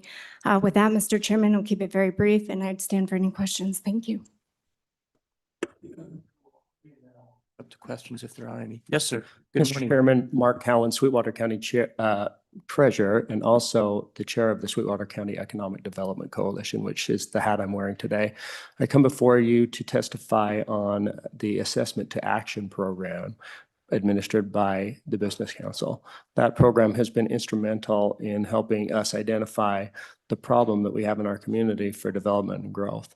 In January, they came out and worked with our group to develop a program that we could attack the problems that are affecting our community with energy and growth. Later today, we'll be testifying in the Minerals Committee based on the result of that meeting from the Assessment to Action program. So I will keep my comments brief, but I just want you to know that that program has been very effective and very beneficial for the team in Sweetwater County.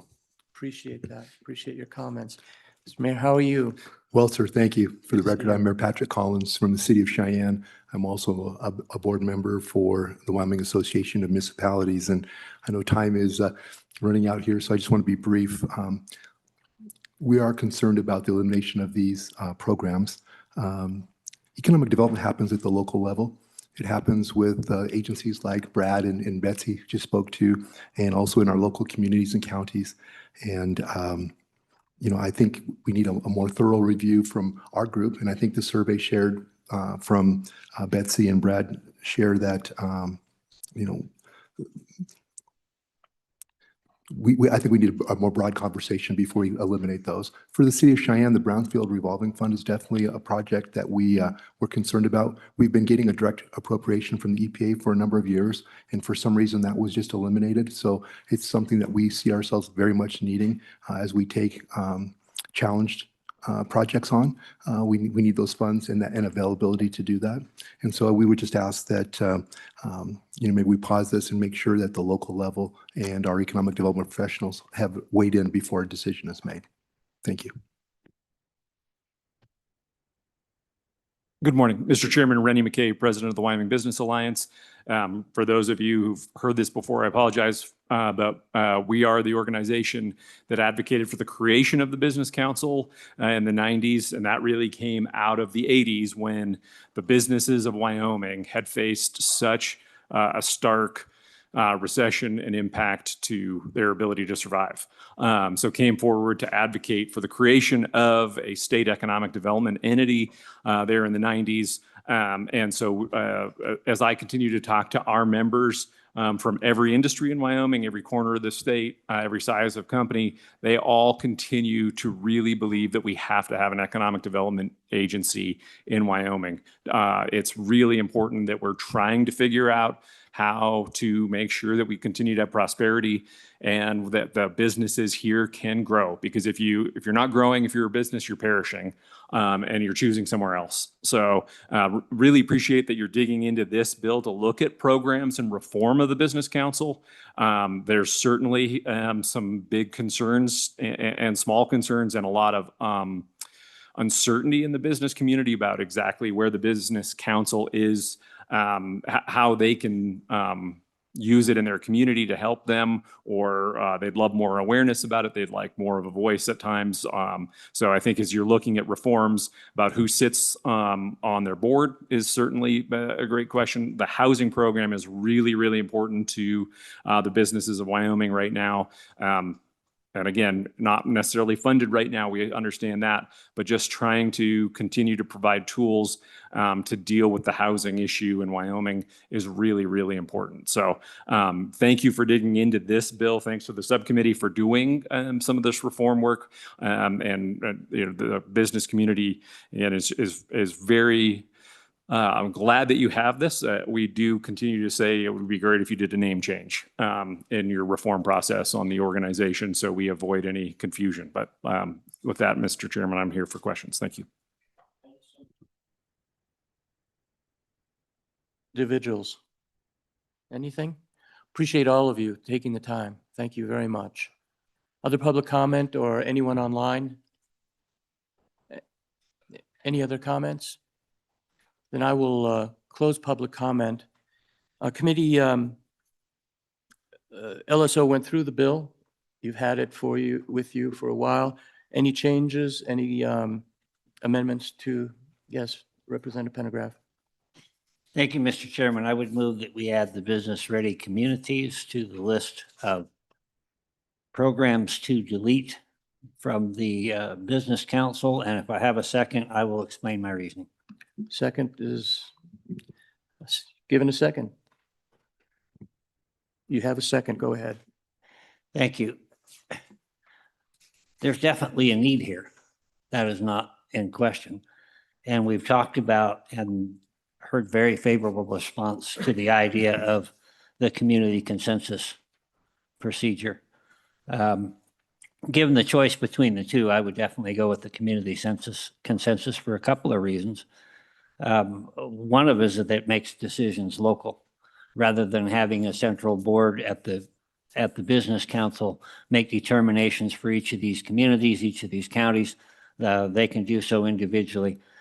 I would remind folks that we've heard all kinds of testimony about the great need that is here. Frankly, it's more money than we've got. And so we need to do the very best that we can with the monies that we have.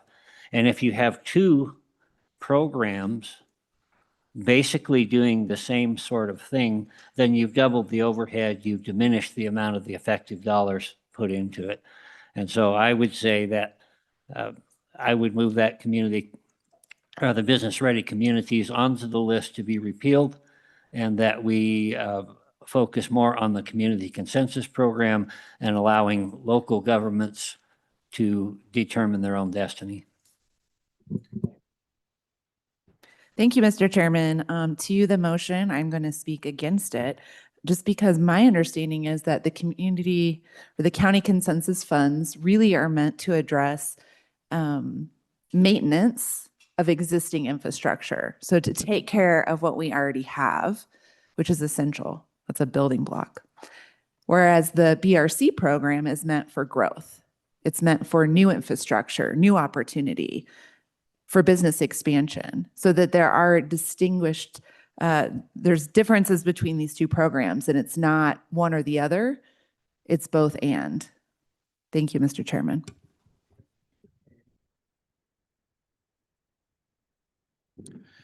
Mr. Chairman, I'll be voting for this amendment. I think it is prudent, and I'll address the previous comments of my colleague that, I don't think that the community consensus grants are limited to simply maintenance, but when communities can decide, I think it addresses what we heard today in our testimony, that businesses or communities have to be ready for businesses. And if their lack of maintenance makes them incapable of receiving new businesses, then they'll be able to make those decisions with those funds. And if they are beyond the situation where they're just maintaining what they have, they'll be able to use those funds to grow. And so I think it allows the communities to make wise decisions. I would expect economic development corporations to weigh in on those decisions, and this would simplify how those local communities can receive those funds. So all in favor of that.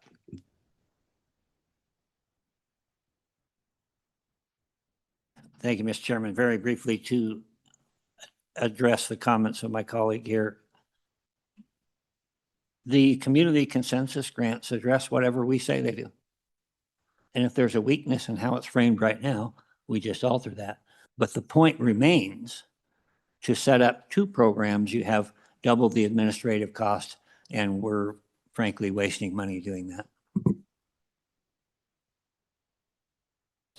Representative Harrelson. Thank you, Mr. Chairman. So if you do look at our LSO draft 41, talking about these programs, in there is major maintenance of pre-existing, but also in there are capital projects, meaning expansion, new construction, reconstruction, and then there's some other for public facilities and infrastructure. So I do believe it covers both areas. The nice part about this is it goes back to our local municipalities and counties having the opportunity to make these decisions together moving forward with those projects. Is it the maintenance of it pre-existing? Some of that will be, but I also think they can look at it and say, hey, let's work with the entities involved and understanding what it looks like to move forward to make our communities ready for business, ready for the expansion that needs to come. So I do believe that for me, and talking to my local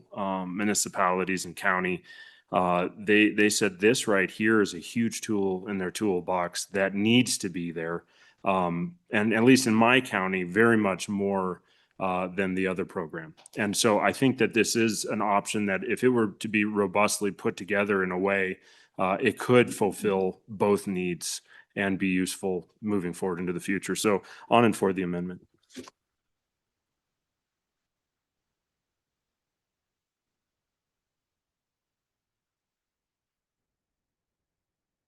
Those opposed?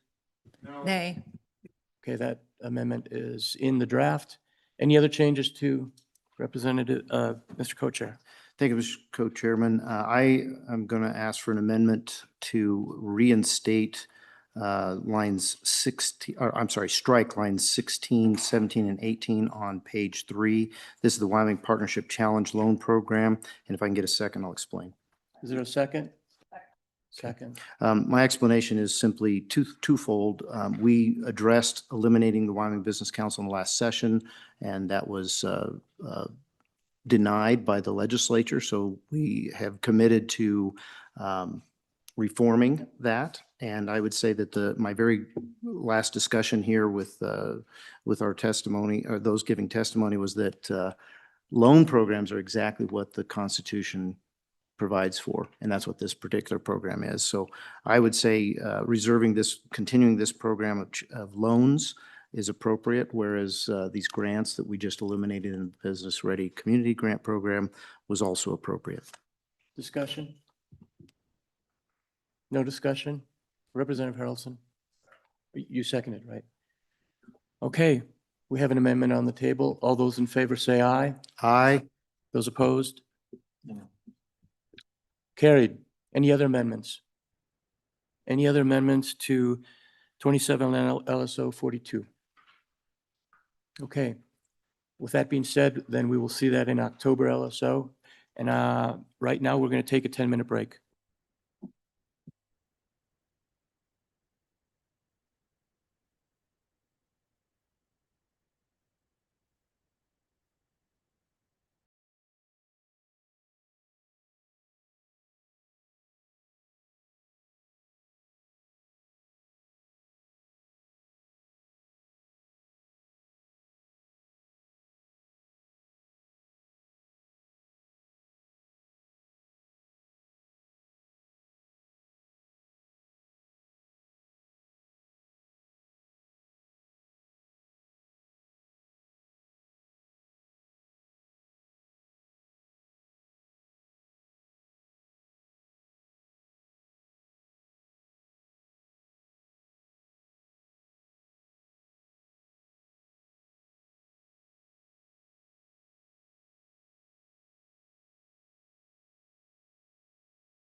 I want to bring back the committee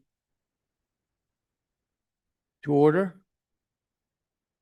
What we have next is 27 LSO 44. And I would really like this to go more quickly than the first bill that went over 2 hours. So I don't have the time to do that. So if we can do that, that would be helpful. So Mr. Chairman, if that's okay, I'll go ahead and just give a brief synopsis of what the subcommittee came up with. I think from our last meeting, we were directed to look in specifically, I think, in the BRC account and want the funds to not be carried forward. So there was a provision put in there for a 4-year limit. 2, I think we wanted a little bit of legislature to be more involved in business council. And so that's why we were putting in the 2 positions in the bill proposal. And they will not have they can't vote on anything, but they're there to listen. And then I think the 4th thing was, or the 3rd thing, put some sideboards on where dollars can go in the BRC program, specifically hard infrastructure and planning projects. And then also in the planning projects, we suggest some changes there on issues that some have had saying that said the planning projects really can't, the dollars can't be used. So with that, I think I'll hand it over if that's okay, Mr. Chairman. Director Richards?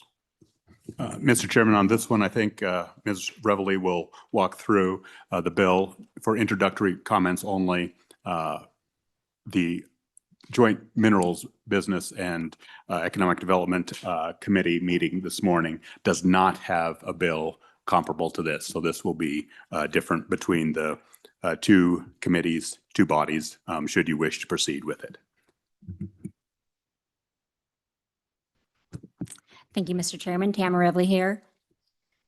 So again, you saw a version of this bill in Lander. This bill has been amended, and specifically the changes are this addition of the hard infrastructure and soft infrastructure project, keeping airports remaining as a list of potentially eligible projects, requiring applicants to operate the asset, and prohibiting leasing assets that are funded through the program. Providing that the legislative liaisons also serve as liaisons to the Broadband Advisory Council. And then the bill also includes 2 points that were made in staff comments. They're made in staff comments in the bill that were raised for discussion by the working group that they wanted the full committee to look at. So that's the changes that you to be aware of. Otherwise, you've been through the bill, but I'll go through it again very quickly. Section 1 creates the legislative liaison role for the Business Ready Community Program. And keep in mind that in your last bill that you just amended, you voted to repeal the Business Ready Community Program. And so what would happen is this would make changes to the program while the other bill would repeal it. If both are introduced and they're moving through the houses, at some point we could offer language that would clarify the legislature's intent with repealing one program in one bill and repealing this or amending the same program in another bill. Generally, the repeal would trump the amend, but if the committee wants to be specific on that, I think legislative intent on those kind of conflict of laws is always a good idea. So amending the program that was repealed, we'll go into the Section 1 creates legislative liaisons for the Business Ready Community Program. And not just the Business Ready Community Program. This is what the legislative liaisons on page 2 would do with respect to BRC. The legislative liaisons, though, the working group wanted to ensure that they had a role with the Business Council generally, not just the Business Ready Community Program. So when we move on to the next page, on page 3, within 912-103, the General Business Council statutes, those create the liaisons there. They're appointed by the Speaker and the president. They're non-voting. They can attend meetings of the council. They can participate in council activities, any that they determine to be necessary, appropriate, and at least for purposes of attending executive sessions that are held under the Wyoming Open Meetings Act, they would be allowed to be in the room to be considered members of the governing body of the council. They would serve 2-year terms, and they'd be eligible for reappointment. They may be removed by the officer appointing them. They'd be paid salary, per diem, and mileage that's as provided for legislators when attending meetings of either the State Loan Investment Board, if they need to go to the State Loan Investment Board related to the Business Ready Community Program, or the council. So that's generally their role with respect to the Business Council. With respect to the Business Ready Community Program, that's on page 2. And it restates most of that, but just clarifies that they can also review applications and materials provided to the council for the Business Ready Community Program. So to the extent any of that is proprietary or not public at the time it's provided, the liaisons would have a chance to see that, and they could provide comments to the council and, when applicable, the State Loan and Investment Board. That's really the liaisons that are in section 1. Section 2, we created the broad liaisons, and then on page 4, go into the provisions to narrow the Business Ready Communities Program and the eligible projects. So it changes the type of projects that would be eligible. It would be limited to planning projects and hard infrastructure projects that promote economic and educational development. And then the bill creates a definition for hard infrastructure projects. It provides the eligible expenditures could only include land, building, facilities, telecommunications infrastructure, rights-of-way, airports, sewer and water projects, roads, landscaping, and other specifically authorized related costs. This is a change from existing law. Right now, existing law on page 5, around lines 2, 3, and 4, 5, 6, 7, and on, just provides an example of the type of projects that can be funded under the Business Ready Community Program. This says these are the only projects that can be funded under the Business Ready Community Program. And then lines 11 and 12 clarify that eligible projects shall not include recreational facilities or convention facilities. Those were stricken above. And then that no grant or loan shall be awarded for the purchase, construction, improvement, or funding of any land, building, facility, infrastructure, or other asset unless the applicant actually owns or will own that asset. The Business Ready Community added, or the working group added, that not only that, but on lines 16, 17, and 18, that the applicant shall operate the asset if applicable, if it's an asset that can be operated, and shall not lease the asset to or permit the asset to be operated by any other person. Thank you, Mr. Chairman. Ms. Ravalli, on this line 18, it says by any other person, but it does not exclude corporations. Is there a need for language? As I look at the Constitution, when we have similar language prohibiting funds going to individuals, it also lists corporations. And so I'm just curious if we need to have that language in there. Thank you. Mr. Chairman, that's a great question. And that is correct that the Constitution does. The donations clause refers to individuals, associations, and corporations. Wyoming statutes in drafting, and I'm not sure, it's been around for most of the statutes, I believe, most of the history, but it's codified now within Title VIII, provide for some common definitions that will apply through all Wyoming statutes unless a different intent is meant or listed. And one of those is person. And within that statute, person is defined to include any kind of corporation or entity or individual, natural, human people. So it would capture about any kind of a entity that could legally operate a business or facility. Okay. On page 6, we jump back into the role of the legislative liaisons to just conform, and there's a few of these, just conform these throughout the bill to explain how the liaisons fit into the review and application process. And this would be that all grants or loans made under the article would first be submitted to the liaisons for review and comment, and then referred by the council to the State Loan and Investment Board. The staff comment on page 16 brings up a consideration that was raised during the working group about whether prohibiting the funds being used for convention facilities would restrict a facility be funded that incidentally might hold community meetings or might hold a group or host some kind of a conference or convention. And one solution would be to revise the language that's in the bill to just clarify that eligible projects would not include recreational facilities or facilities designed or used primarily to host conventions. So if they're used incidentally, but that's not it's a big area and they just happen to hold people, that's not their intended purpose for hosting conventions or design purpose, it wouldn't be excluded under that.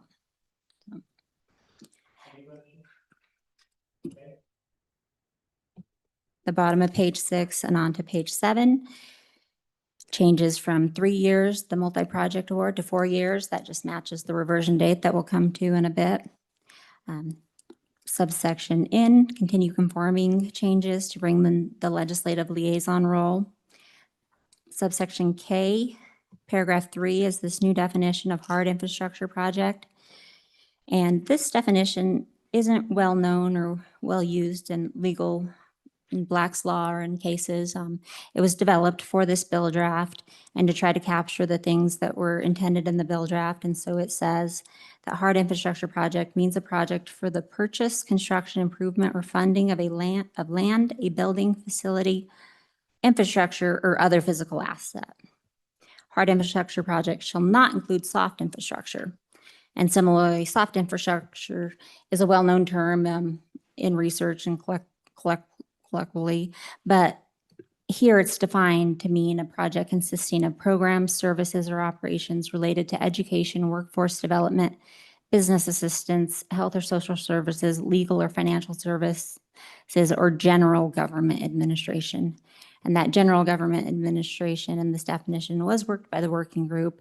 And here's how it ended up trying to clarify just that difference between funding kind of social programs versus funding actual hard infrastructure and projects.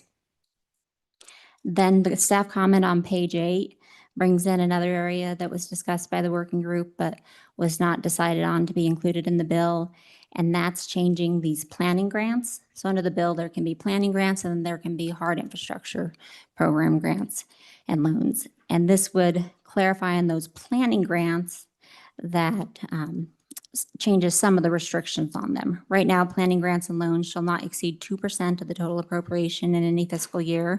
They shall not exceed $100,000 per project, and they shall be subject to a 25% match requirement. This language that was amended by the working group but then not adopted for inclusion in the actual text of the bill would be to revise that to 5% and the max to be $150,000 per project, with the provision for increasing it through the consumer price index, an inflationary factor. And that's within the staff comment on page 8, lines 23 through 30. So if the committee wants to include changes to planning grants, it would need to move to adopt some kind of language, this or something that would implement the will of the committee.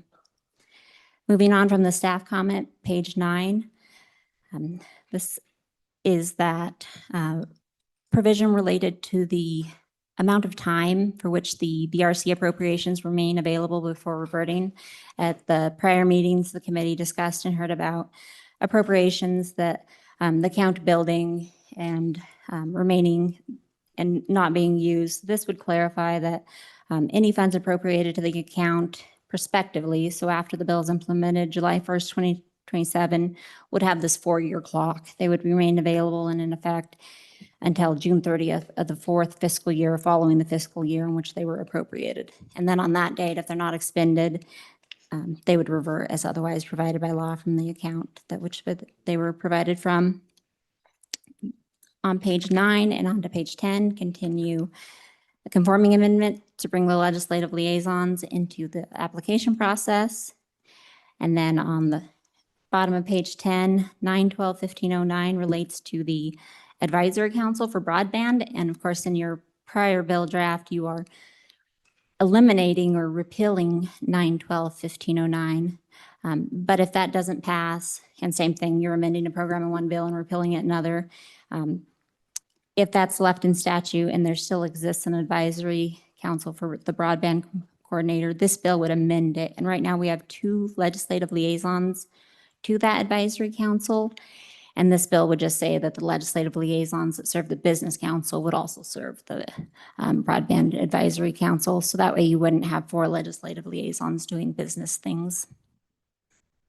Thank you, Mr. Co-Chair. Director, we had a discussion with the Wyoming Business Council regarding the federal funds being administered. Does this advisory council apply to those federal funds? And are we creating a situation where we're no longer going to have, I mean, it was testified that they would completely be able to administer the federal funds if we repealed this, but now my question is, what about this advisory council? To your knowledge, is it being used by the WBC for these federal funds?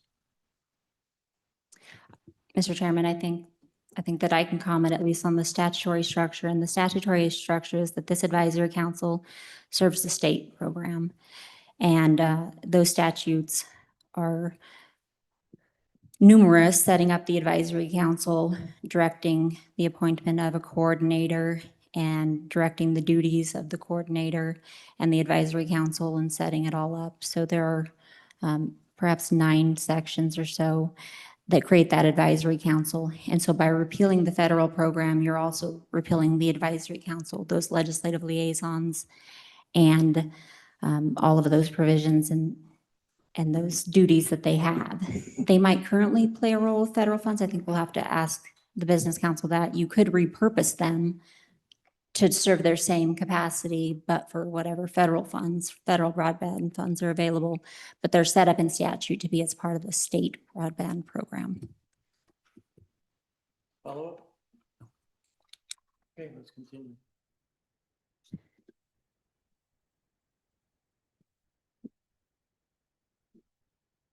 Section 3 just clarifies that nothing in this act shall be construed to impair any existing contract, agreement, or other obligation of the Wyoming Business Council that's executed before the effective date of this act. So obviously there were grants and loans perhaps that were made for things that are no longer eligible.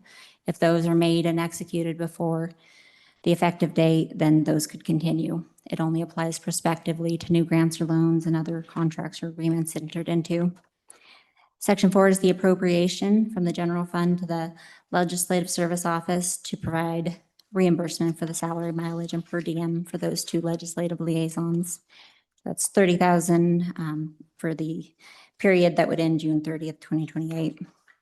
Finally, the act will be effective July 1st, 2027. Okay. Any questions? Yes, Mr. Chairman. Yep. Can I get a number for what the Business Ready Community Fund balance is now? I don't have that written down anywhere, just for our information.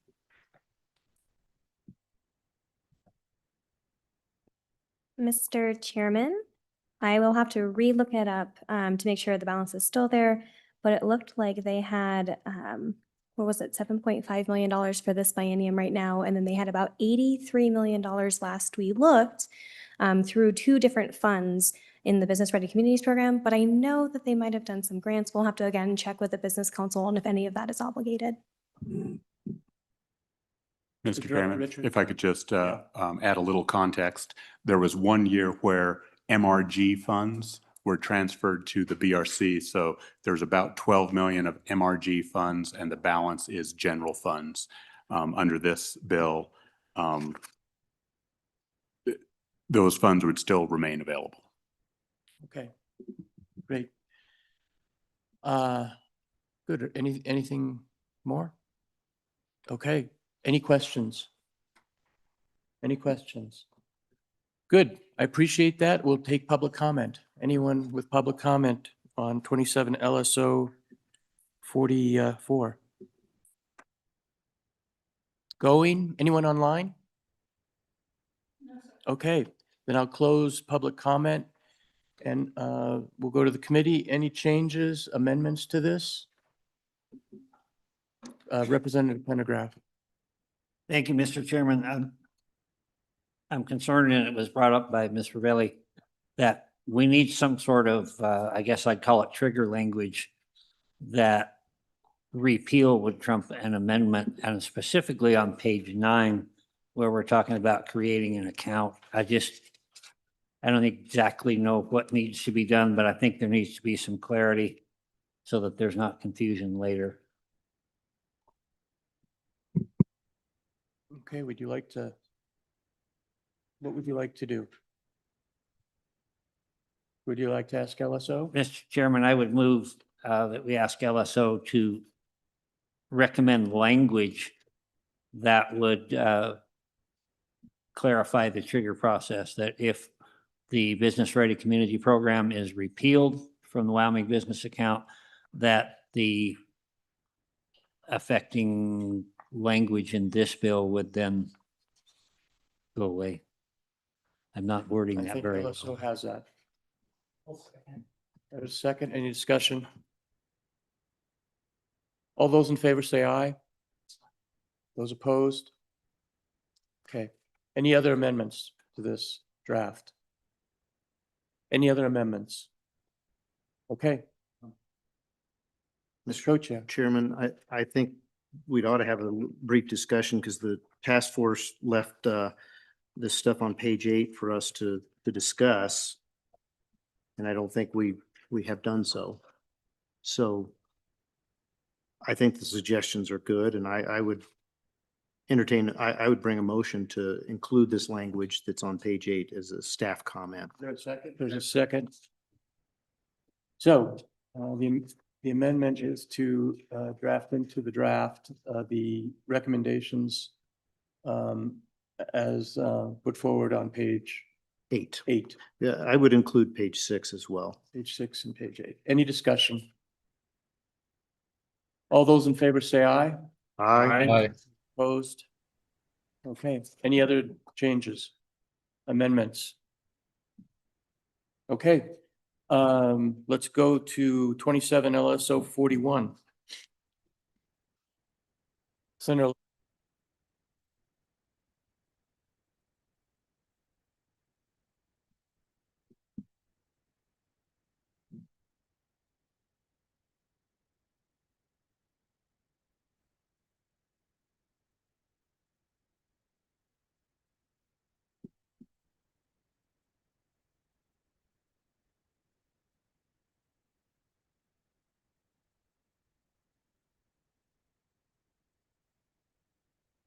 Where did we speak? Mr. Chairman, I'm not really very prepared on this one. I think it's a very good bill. I think it's the direction we ought to go. I have a lot of notes from my discussion on the previous bill we discussed in the subcommittee, but I think I'm going to pass it on if that would be okay with the chair. Have Dawn explain it a little bit, if that'd be okay. Director Richards, if you could just give us a general view of the bill. I think most of us have read it. Yep. Mr. Chairman, yes, let me refresh the memory of the committee. For this legislation, there is companion legislation that is comparable being discussed this morning in the Joint Minerals Business and Economic Development Committee. As a refresher, there was approximately 6 years where the state funded a countywide consensus grant program in the early 2010s. It then went dormant, and that program was only in the budget from time to time when funds were appropriated.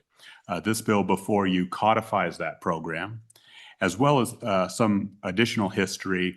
During the budget bill discussion last year, the House shifted unused or unexpended business ready community funds into a countywide consensus program, and that amendment was adopted on the House side. When it went to the joint appropriation or the joint conference committee on the budget, that amendment from the House was removed. So this is kind of a meld between the 2014 legislation that was the last time this program was in existence, as well as the 2008 budget amendment. When you put things in statute, it also gives us an opportunity to provide more specificity regarding definitions. And the bill before you on pages 2 through 4 provides such definitions. In short, this would provide an annual distribution to counties. They would have to agree with a majority of the municipalities for the use of those funds. They would submit their requests to the OSLI. Unlike the prior program, once submitted to the OSLI, they would review it for completeness, but it does not require a vote of the SLID board beyond that, where the prior program did. In terms of distribution of the funds, 75% is developed on a per capita basis. So the larger communities would benefit more than the smaller communities. And then 25% would be distributed based upon an inverse assessed valuation, which gives a benefit to those communities that have less wealth in their property tax base, be that from residential property in Teton County or mineral property in Converse or Campbell County. This was modified by the committee in prior discussions. The prior program worked on an 80-20 split. So your action previously gave a little bit more contribution to those wealth challenged communities. And that there are definitions that prescribe the amount or the type of expenditures that are eligible. This is broadly available for capital construction and infrastructure. However, within that definition, major maintenance and as well as the procurement of vehicles, emergency vehicles and the like would be eligible. And the committee left, as well as the working group, one of the outstanding items for consideration on page 12 is any amount of appropriation desired to be distributed. I'll turn it over to Ms. Reveille to discuss any technical walkthrough of the bill.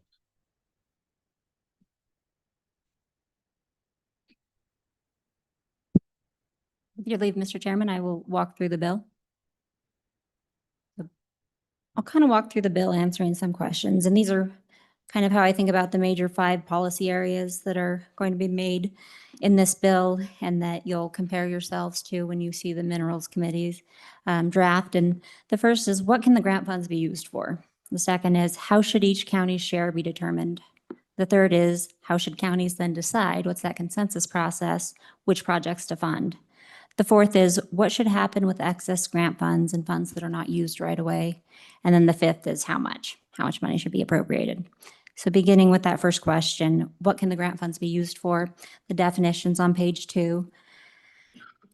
Within 930-101, a new chapter specifies what is a capital project. And these definitions were provided in a staff comment in a prior version of the bill. They were generally modeled on the OSLI's rules from when the budget bill provisions providing for the same were in effect. So capital project broadly means the acquisition, construction, reconstruction, expansion, or substantial improvement of public facilities and infrastructure, resulting in the creation of a capital asset or materially extending the useful life, capacity, efficiency, or functionality of an existing capital asset. It also includes major equipment or vehicles integral to the delivery of public services. It does not include routine operational expenses, consumable supplies, reoccurring personnel costs, and ordinary maintenance activities. And that's kind of in contrast to that routine maintenance to major maintenance, which is the second thing that it can be used for and is defined to mean non-routine rehabilitation, preservation, replacement, or repair of public facilities and infrastructure intended to maintain structural integrity, operational reliability, regulatory compliance, or public safety, and substantially extends the useful life of a capital asset. It would not include reoccurring operational, custodial, or preventative activities that are needed at regular intervals to maintain a facility or asset in good working order and did not materially extend the useful life or increase the capacity of the facility or asset. So routine maintenance versus major maintenance, something that this committee is very familiar with through its general funding, and major maintenance generally follows capital project, major maintenance, routine maintenance. Then public facilities and infrastructure is defined, and that's on the bottom of page 3. It means publicly owned capital assets, buildings, structures, systems, utilities, equipment, and related improvements used to provide governmental or public services. That includes transportation, water, wastewater, storm drainage, public safety, healthcare, and administrative, recreational, communications, and similar public services and facilities and systems. Then subsection B just specifies that the program is created and that it's administered by the Office of State Lands and Investment. Page 4, beginning with subsection C about line 11, we begin to answer the question of how should each county's share be determined? And that's where we get into these formulas. It would be each July 1st, OSLI would distribute the grants that are decided under the following, and the committee's formula is 75% divided by the 3-year rolling average of the total estimated state population. Then we go through the math on that. And the second part on page 5 is that 25% with the inverse per capita valuation factor. Then moving on to subsection D, we get into the question of what funds can be used for, and that's what was defined previously: capital projects, major maintenance and repair of existing public facilities and infrastructure, including expenditures undertaken by special districts. I was trying to multitask this morning and watch what Minerals was doing as well as what JAC was doing. And I understand that the concept of special districts is something to be aware of. That's maybe a decision point between the two committees, or maybe a point that was at least discussed a lot today, that we are providing funding for counties, 2 counties, for the projects that are determined to be eligible with cities, towns, and counties, municipalities, and that they can also be used for special districts. So keep in mind those players of counties being the one who receive fund, local governments with cities and municipalities being the ones who decide the consensus, and then special districts being the ones that can also undertake projects in addition to everyone else. And that staff comment does address that the term special districts isn't defined, and it can mean different things in different statutes. Leaving it undefined is an appropriate course of action if the committee would like to leave it to OSLI to specify in rules what is a special district. That's completely acceptable. Or if they would like to point to an existing definition in statute, that's acceptable as well, or to create their own. Then on page 6, subsection A answers the question of which projects and grant funds would be awarded to counties for distribution to counties and cities, towns, and special districts in accordance with all of the following. And that's not less than 1 time each fiscal year, the Board of County Commissioners in each county would solicit requests for capital projects, and those would be from cities, towns, and special districts. And then they would determine their own county projects, and they'd compile that list and make it public. There would be an opportunity for the public to comment on the list, at least one opportunity, with the Board of County Commissioners. And then the Board of County Commissioners would need to submit to OSLI the list of all proposed projects for which they built that consensus. They reached that consensus. And that consensus is on page 7, lines 20 and 21 and on. And that is the consensus of the Board of County Commissioners and the governing bodies of not less than 50% of the incorporated cities and towns. So not population-based there. It's the governing bodies of those actual incorporated cities and towns, as well as the county commissioners. They submit that list that shows that they've agreed on what the funding should be used for. And then upon receipt of that list on page 8, OSLI would disperse the grant funds to the county treasurer, and the county treasurer would disperse the grants to each city, town, and special district that had a project that was included on the list. On page 8, paragraph 5 is that the OSLI would promulgate rules to establish deadlines by which counties, cities, and towns shall comply with this subsection. On 8, subsection F specifies that population would be determined by the Economic Analysis Division within the Department of Administration and Information, and they would be the ones to figure out that rolling average of 3 years. Then subsection G just clarifies that nothing in this chapter restricts the governor from making other additional budget recommendations as is his prerogative. Subsection 8 provides that there can be consultation with the business council and any other governmental agency or entity in administering the program under the chapter, and that any agency that receives a request for assistance would provide that assistance and cooperate with the Office of State Lands Investments. Subsection J answers the question of what happens to the grant funds that are either in excess or that are not used right away. And under this version of the bill, the funds that would be granted that are in excess would revert to the county consensus account, except as provided in K, and we'll go into that next, but they could be applied for the recipient governing bodies to any remaining county level project that was in that list that they reached consensus on. So if there's excess funds, they can repurpose them for a different project that was approved in the consensus list. Then to the extent that the funds are not sufficient to complete additional projects, those excess funds could be held by the county treasurer for future projects as authorized in the chapter. Subsection K on page 10 is that 4-year limitation, and that would provide that funds that are granted for a project and they're not expected to be able to be encumbered would need to revert to the county consensus account not later than 4 years after the appropriation was made to the county consensus account. All reversions would subsequently revert to the account from which the original appropriation to the county consensus account was made. And right now with this bill, we don't know where the funds are going to be appropriated from, but what that's saying is that we'll appropriate these to the counties will distribute them.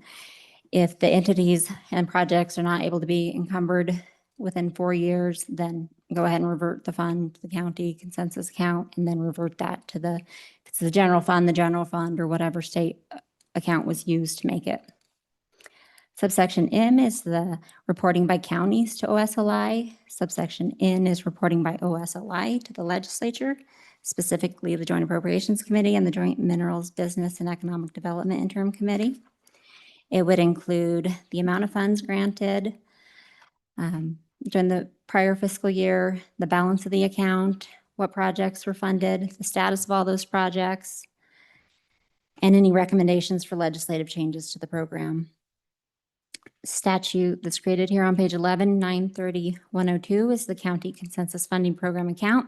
This is just an account to hold the funds, and it would generally hold those funds and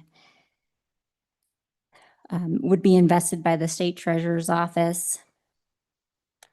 It would be continuously appropriated to the extent that the Appropriations Committee and then the full legislature puts money in the account.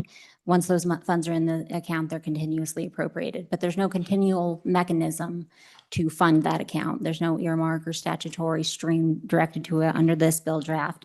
It's just whatever the legislature chooses to put in the account goes into this account that's created, would be invested, and it could accept any other gifts, grants, or contributions. Then finally, the fifth question, I guess $50 million or $100 million question or $30 million question is how much money should be appropriated. And there's just a placeholder right now in section 2. It says there is appropriated XXS from the general fund to the county consensus account. And it would be for the period beginning July 1st, 2027, wouldn't be able to be transferred or expended for any other purpose. Section 3 allows Office of State Lands and Investments to promulgate rules necessary to implement the act. And generally, the act is effective with funding if it's provided for going out July 1st, 2027, except that OSLI could begin on the rules immediately after the act becomes law. I will refer to my colleagues to see if I missed anything on this or answer any questions. Any questions? Mr. Vice Chair. Representative, Mr. Vice Chair, Representative Harrelson? Okay, Representative Harrelson. Thank you, Mr. Chairman. A couple questions. Thank you guys for your work on this. So looking at the use of this, as we were having a discussion earlier, the difference between business ready and this, from what I read, and I want to make sure I'm accurate in this, there is the capability in this for a community to look at, say, their infrastructure and say, we've got this area of our community that desperately needs new sewer, water, curb and gutter, and electrical infrastructure to make sure that we're ready to bring business into that area. Does this give that capability for the community to be able to move forward with that type of a project, saying that we need to become more business ready and we're going to make sure our infrastructure is capable of handling that? Is that covered by this current draft? Would be my first question, then I'll have follow-ups.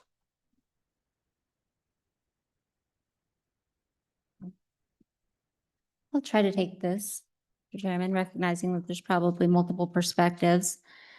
But I think you can just look at the definition of capital project compared to the definition of and the list of hard infrastructure and see that they're drafted with slightly different purposes. The Business Ready Community Program, as it's drafted now and as it would appear in the bill, relates to economic development or educational, whereas this bill talks about capital projects and talks about the life capacity efficiency of something that is integral to the delivery of public services.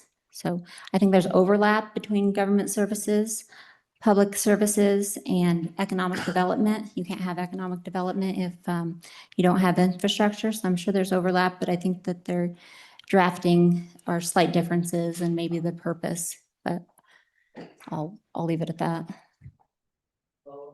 Thank you, Mr. Chairman. No, and I definitely agree. And I think the difference, and as we've had a lot of this conversation over the summer and over the last year, and even last year in the budget session, is infrastructure is one thing, right? And then the education and stuff is another thing, and probably two different avenues or two different pathways. And so as we look at this, and as we look at the entire conversation about county consensus funding, is infrastructure is what we're trying to hone in on, because you can't be business friendly or business ready if you can't offer the infrastructure they need to put the sticks on the ground, the brick and mortar on the ground. And so I think really drilling in deeper, this is touching infrastructure and this is focusing on infrastructure. Am I correct? That's correct, Mr. Chairman. Thank you. And then another follow-up, Mr. Chairman. Thank you very much, Mr. Chairman. So as we talk about special districts and you put in there in your staff note, we may want to consider defining what special districts are. Can you tell me just a little bit as we look at the rest of statute? Do we have other areas where special districts are pretty, I mean, are they directly defined? And you say there's different ways of looking at special districts, and I'm going to just show maybe a little bit of ignorance here. Can you tell me what that? I guess when I think special districts, I think special districts, and so then when you say, well, that's not exactly true, can you give me some examples of the different flavors of special districts that may need to be defined here, and how that could be problematic, maybe? Because I guess I'm not seeing it.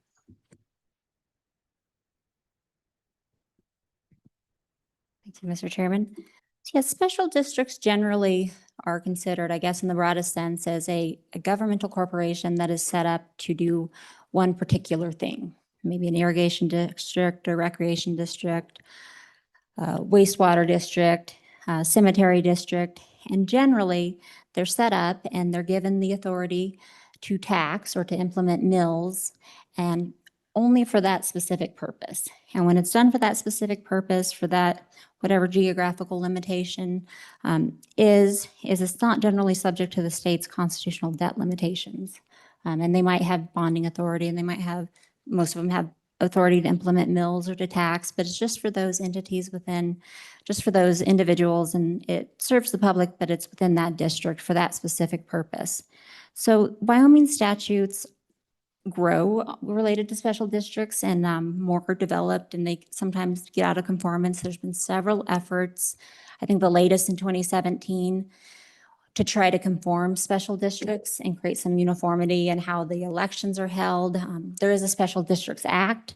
There's been some efforts, and there are provisions governing reporting and auditing by special districts. And of course, sometimes they're very tiny, and there's some issues with getting public or getting assistance, technical assistance for complying with reports and for complying with public records laws and where they fit into the general scheme of statute. So we don't in Wyoming currently, though there have been several efforts to try to capture them all and say this is what constitutes a special district and these are all the sort of uniform provisions we're going to have for them. There are several different definitions. There's those that can tax, there's those that are specifically mentioned in the Special Districts Act, then there's those that are subject to reporting requirements off the top of my head, and there's perhaps those that might fall under the Wyoming Governmental Claims Act as well. So there's lots of those places that you can find a defined list of the type of districts that are mentioned here, and whether or not this committee thinks it's necessary to try to limit or to expand, make sure that that list is expansive, that those special districts, maybe recreation districts or cemetery districts or hospital districts, that they could receive funding, then you can amend that definition. You can find a list to point to in statute, or you can create your own. Thank you, Mr. Chairman. Thank you for that education. I appreciate that because that was good for me to hear. When we look at other funding statutes for special districts, do we consistently see where the legislature is describing how that is to be done? Or have we consistently or historically given OSLI that leeway to rule make? Mr. Chairman, I'm aware of prior bill drafts, perhaps related to federal funds that came in, where there was broad authority given to OSLI or the State Loan and Investment Board to determine what is a political subdivision or what is a special district for purposes of receiving a grant or loan. Thank you. Thank you. And then one more. Thank you very much, Mr. Chairman. Moving on to our blank appropriation, our placeholder appropriation. Can you talk to me a little bit about business ready community grants, funding model? And again, there's been a lot of data dumped on us through the last year. But if we were to be looking at a repeal of that program through the Wyoming Business Council being kind of that funding source and this being a new vehicle that we put in that garage, can you talk to me about kind of historically the numbers? And I did a real quick search and I couldn't grab it right off, so I'm just going to lean on your knowledge of what that funding has been on a biennium consistently in that business ready community grants program. Mr. Chairman, Representative Haraldson, let me answer 3 questions. Number 1, the historic county consensus money has been, I would describe it as very volatile, from less than $20 million to approaching $100 million. So wide variation depending upon the revenue available for this program historically. Not as wide a variability for the BRC program historically, but again, largely dependent upon the revenue conditions of the state and available funds, as low as maybe in the $30 million per biennium. But I'm sure we have examples where it would be well north of double that. So again, a pretty broad range of that. And then the third comment, and I do it with some trepidation, Tamara can correct me, on the special districts, the thing that comes to my mind is whether you want to include or exclude entities that already have a direct funding source. So for example, community colleges come before you for capital construction. School districts come before you in capital constructions. In some respects, not all, those might be considered special districts, depending on the definition. Thank you. I'm sorry. I've given you guys a string of them. And I know we've used mechanisms in the past where funding is attached to state resources or windfall. So if it's a deal where we see a year where it's like, wow, this was way beyond what we were anticipating or hoping for. This has been a really good year for the state. What mechanisms have we used in the past for funding of this nature where it is a little more cyclic by nature? And if we have a good year, everyone gets to be blessed by that. And if we have a poor year, everyone has to tighten belts by that. Do we have some historical, and I know we do because I remember being a part of some of that, but can you talk about what those mechanisms have been used for or used in the past and if that would possibly be an appropriate approach to this funding? Mr. Chairman, Representative Haroldson, at the end of de-earmarking, so around 2001, there was a specific provision put into statute that really provides the philosophy behind the historic countywide consensus funding, but it never mentions it specifically. And by that, I mean, it specifically indicated any entity that received federal mineral royalties or severance taxes could come before the governor through his budget request and request additional funds, kind of capturing those windfall years. That process technically has never been used, but practically it has. And by example, the university has come forward and asked for additional funds during a windfall period of time. The Department of Transportation requested direct appropriations in that 2008 to 2012-ish period, essentially utilizing that statute. And then this countywide consensus also used that. That is by far the most regular approach, meaning giving legislators the luxury of assessing available funds with prioritized needs. Last year is an example of kind of the opposite of that, where you said the direct distribution to local governments should not be determined based upon political considerations or available funds, and that distribution was shifted to a percentage, 8% of the 4% statewide sales and use tax. So that's kind of an example on the alternative side.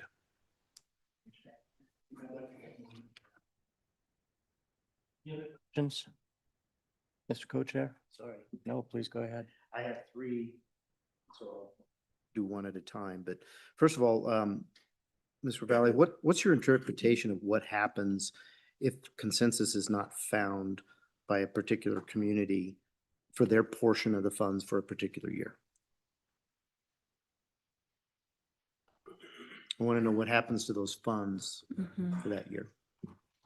Yeah, the release of funding is contingent upon that consensus with the county, the Board of County Commissioners, and at least 50% of the incorporated cities and municipalities. So to the extent that there is no consensus and they can't submit a list, then the next step is never triggered in releasing the funds. So you say those will be forfeited? I'm sorry, Mr. Chairman. No, go ahead. So your interpretation is those funds, if no consensus is found, those funds would be forfeited, Yeah, not added to the next year. Okay. They wouldn't be added to that county for the next year, I don't believe, unless you would want to amend the bill to bring in some kind of a contingency. We'll consider that. My second question is for you, Ms. Ravelli.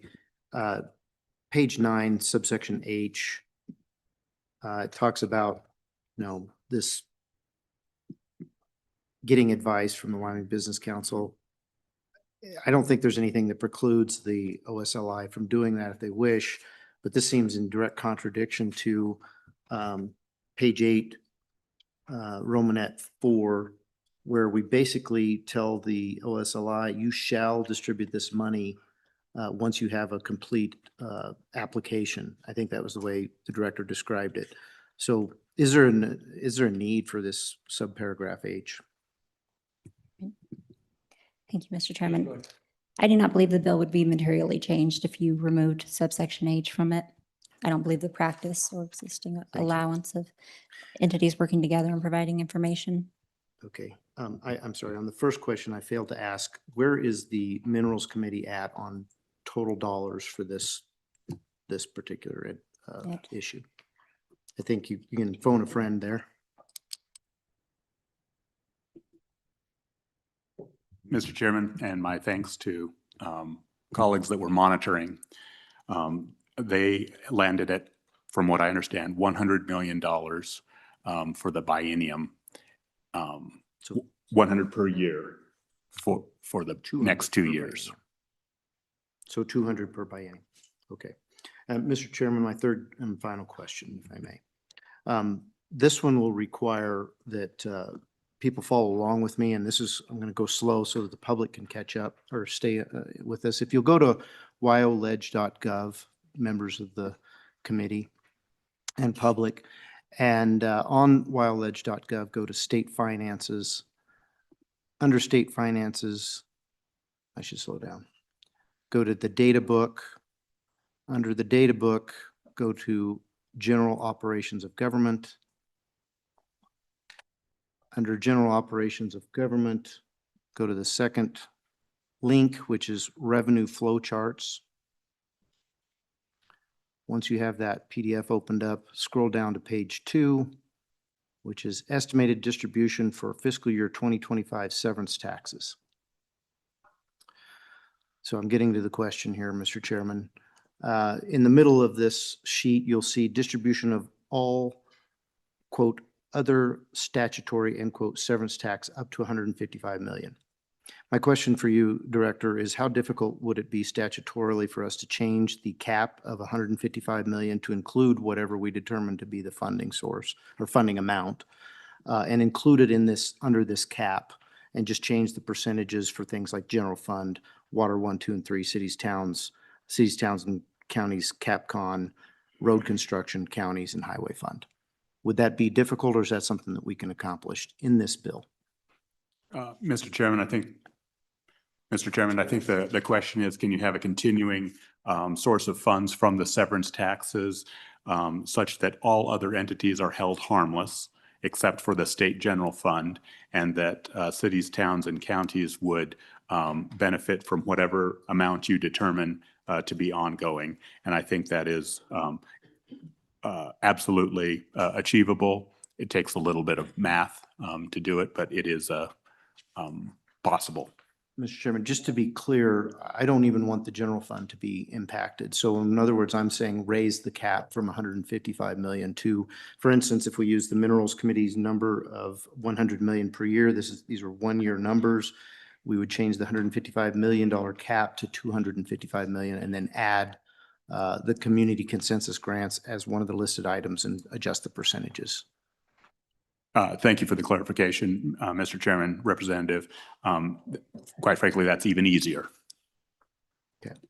So hopefully the committee followed along, because that would be my suggestion for a long-term funding source for this. And I think it's appropriate. I think we need to be finding that source, and we should be suggesting it to the next committee that will take this bill on. So that'll be an amendment that I'll bring.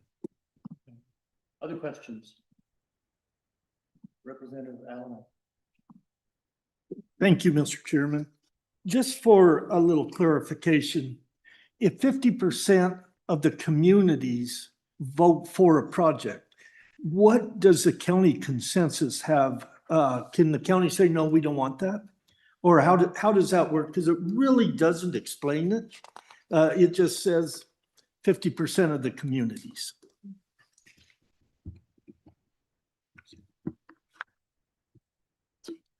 So, Mr. Chairman, yes. So the consensus has to be built between the two groups. First group is the Board of County Commissioners, 50%. And the second group is 50% of the governing bodies of the incorporated cities, towns, and counties. So 50-50, you have to reach consensus. They both have to agree. Follow-up? Anything? Okay, Representative. Thank you, Mr. Chairman. Where did the special deals come in on this? Do they have no vote? It will be up to the counties and the municipalities to see that there's a problem needed and fix it, correct?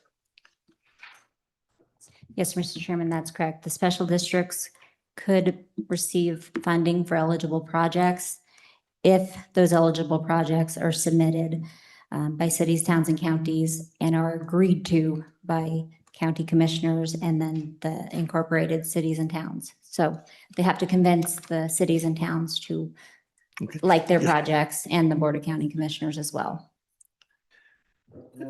Thank you, Mr. Chairman. Special district, through no fault of their own, has a $2.2 million problem. No fault of their own. Would this money be able to cover that? I'm talking of a fire district. Yes, Mr. Chairman, I think as long as it met all the other criteria, that it's a capital construction or it's major maintenance, and then it receives the consensus it needs. Yes, as drafted in this bill draft, it would be a special district. Okay, thank you. Likely. Okay, I'm about to go to public comment here. Is there any other questions? Any other questions? Thank you, appreciate it. Okay, public comment. Come on up. If you have public comment.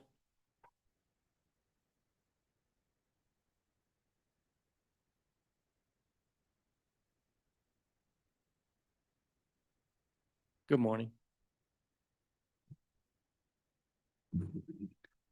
Morning, Mr. Chairman, members of the committee. You're preparing me for session, having to jump between committees today. I appreciate your time. Jeremiah Riemann here on behalf of the Wyoming County Commissioners Association. I think I can fairly say I'm here to represent the municipalities as well as Ms. Harpstreet covers minerals downstairs. We did provide a document to you via email, and I think you got hard copies. I did just want to touch a couple of questions that came up in the conversation. There was a question around what did minerals do in terms of the funding, and Don hit it on the head. If you happen to have a copy of their bill, on page 11, they struck out the $50 million per year after the first biennium. They are considering how to fund it long-term. They're just trying to find the mechanism that allows it to tip, but also considers the state financial situation such that you might be able to shut it down or bring down that appropriation, if that makes sense. I don't think they're going to figure out that exact mechanism today, but they took that provision out with the intention to try and figure it out over time, and we'll work with them on that. Mr. Chairman, in the document that we provided you, the first thing that we talk about is really trying to get to the staff comments around who would be eligible entities. And if you go back to the historic program, eligible entities included, and it had in there, including capital projects conducted or constructed by special districts. You've had the conversation here about special districts. They certainly had a robust conversation downstairs about special districts. The real struggle they were having was special districts that really aren't a broader public resource. So the classic one or classic two that they were discussing were irrigation projects, for which those are really private entities that have a defined other source of funds that you all have appropriated. That's why you have the Select Water Committee. So they were trying to wrestle with pulling them out. They're also thinking about improvement and service districts. So let's say you have a group of homeowners out in the county and they decide that they're going to form a district for their road blading, and do they really count as a special district? What they ultimately decided to do is to, one, craft a definition for local government entity and exclude those entities that aren't beneficiaries, direct beneficiaries of a levy of ad valorem, so a levy of property tax. That's how they're addressing that through that committee right now. Sort of creative and an appropriate way. Now, again, as I mentioned, historically, special districts were eligible, and if you go back through the funding lists that your own staff and we provided to you, you can find special districts that received funding. So Representative Almond, the special district that you mentioned, I suspect would be very eligible for funding under the construct of the bill that you have. Mr. Chairman, just getting, I'm happy to answer any of the questions about special districts. We do think that it is appropriate to have a little bit of definition there without constraining ourselves too much, such that we can continue to ensure that those entities like your senior service district, your local sewer and water district can all benefit from this particular program. The other comment that we provided to you relates to page 9 of your bill, lines 4 through 11. And that is relative to this provision about, and I do respect that it says may consult, but it has may consult with the Wyoming Business Council and other entities in administering this program. We don't understand the functional utility of that. Certainly those agencies can communicate today. Just think it brings a bit of uncertainty and lack of clarity around what is the intent of that. So at a minimum, we're suggesting strike out, particular reference to the Wyoming Business Council. But if you want to take it a step further, which we would be entirely happy with, and in fact, the Minerals Committee did this as well, they just took the whole provision out, which we would support. With that, Mr. Chairman, again, I'm happy to run through any part of this bill. I do want to offer my sincere thanks to you for taking this up. If I can, I also just wanted to conclude with, I wanted to recognize those members who will not move forward with their service after this year. There have been times, obviously, where we've not agreed on approach, but honestly, we've had a lot of common ground. And I want to offer my thanks for that productive work. You guys accomplished some incredible things. Each of you was entrusted with something to represent your constituents by, and I greatly respect your willingness to serve. As I often remind county commissioners, we do not choose who serves in the legislature. Frankly, I don't choose who serves as one of my members. And frankly, at the end of the day, what I advise them is, regardless of who comes in, we've got to make new friends. And I hope that we have developed friendships. I certainly feel that we have. And then I hope that we get the chance to see one another beyond your service through the end of this year. So my sincere thanks to you. Appreciate it. Any questions? Mr. Co-Chair? Thank you, Mr. Chairman. Mr. Riemann, I asked the question, what happens if the consensus is not reached? We had discussions on the floor in the House when we were discussing this during the budget session. And the discussion was that this would carry over if agreement was not reached. Obviously, that puts less pressure on the entities to come to consensus. But if there's not enough money one year and it compounds the following year, maybe they can reach consensus easier. Do you have any thoughts on that concept of not reverting the money back to the general fund, but rather continuing on for that county, their funds would compound until they came to consensus? Do you have any thoughts on that?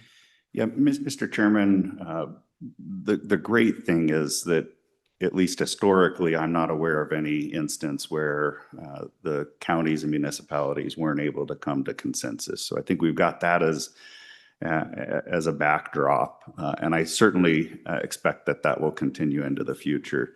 To the extent that that we have a county and municipalities that can't come to consensus, rightfully so, they should not receive that allocation until they can receive consensus. If you want to work with us on what that framework looks like, whether that money then at some point tips back into the overall pot for distribution to others, or whether it stays in abeyance until they can get their act together and ultimately come to consensus, I'm open to working with you on that.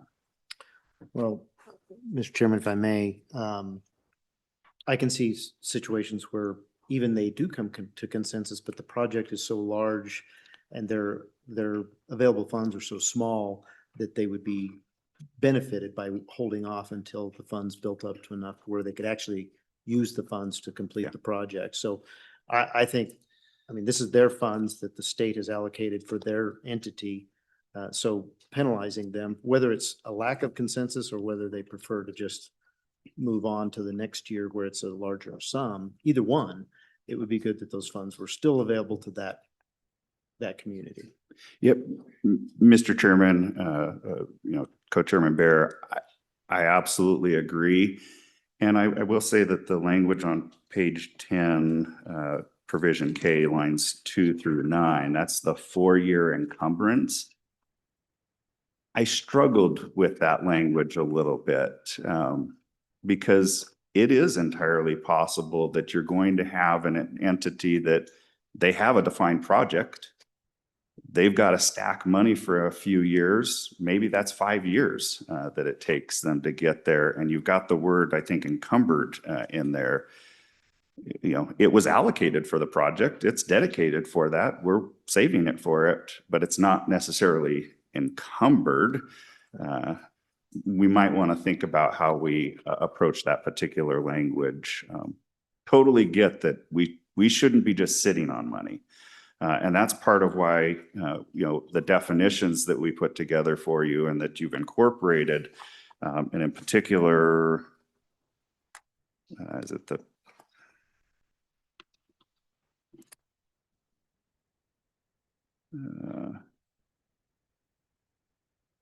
So I'm running out of time here. Yeah. So I don't want to cut it off, but I'm under a time crunch here. So finish your thought. Mr. Chairman, part of what we think also needs to be a part of this, and if it's not in here, we'll work with you on it, is that you should have a plan locally. It should have an identification of what you're intending to use this for, what your priorities are, your timelines, et cetera. So, but yes, I'm in agreement with what you're suggesting, Representative Bear. Okay. Appreciate your comment. Other public testimony on this bill? I would like anyone on public testimony to come up now. We have 4 chairs. So let's do it now. Welcome. Mr. Chair, Beth Blackwell, the Grants and Loan Specialist for the City of Newcastle. Prior life, I was a grant loan manager for the Office of State Lands and Investment and managed the countywide consensus program for 13 years. I just want to say this is a great program, and it truly is the stepping stone for our smallest communities to get projects done. A lot of times these funds are the first funds that go into the project pot when they're available, because it allows the communities to go get other funding. They can use these funds as match funds, which most of our small communities do not have reserves to avail themselves to provide just a 25% match. So that's a big kudos to this program. The other thing is I'll share some of the testimony I shared downstairs related to special districts. Historically, cities, towns, and counties could allow special districts to participate in this program. We had conservation district, there was fire districts, EMS districts. So that has been historically used to help special districts. I think what I shared downstairs is what was used in the MRG program, as they talked about irrigation districts, is the MRG program requires that the project or the entity provide an essential public service. And that just means that the project, the facilities are available to be used by the general public. Whereas with an irrigation district, those facilities are generally just used by the members of that irrigation district. So that was some of the input I gave down in minerals related to special districts and how you may identify who could be eligible for these funds. I can't stress enough that this pot of money is important to the communities, and that it truly, if we could find a way to fund it in perpetuity, it would be a huge asset to the state, in the sense that all of your small communities could do the projects that they need to do and not let them become emergencies and come to the state for a large chunk of money. Rather, they can take little bites at the apple and get their projects taken care of. I'll stand for any questions.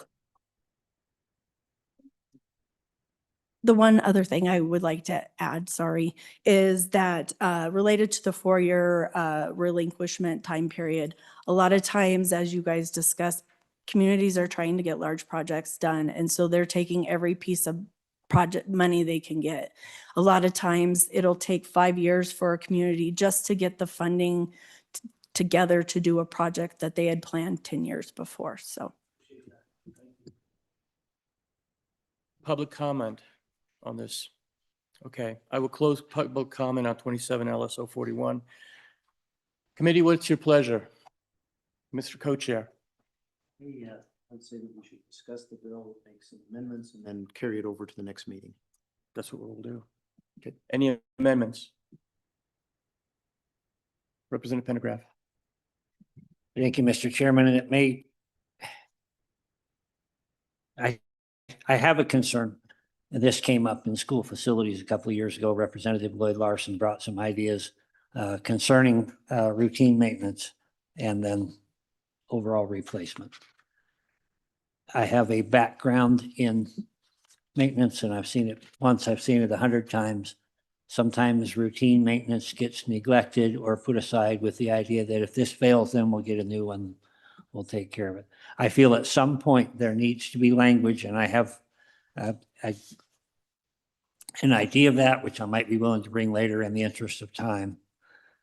But my question for the committee right now is this best handled in this bill, trying to address the idea that if it's demonstrably proven that systematic failure occurred because of a lack of proper routine maintenance, or it can't be, that's got to be considered in the award. Ideally, I would like to see this handled at the county level with among the consensus people. They're coming in and they deal with it themselves and say, you know, you neglected this. But I don't know if we need to encourage that, or just, I would appreciate any thoughts on this if somebody has an idea. So I would remind the committee that we're going to see this again in October with the ability to amend.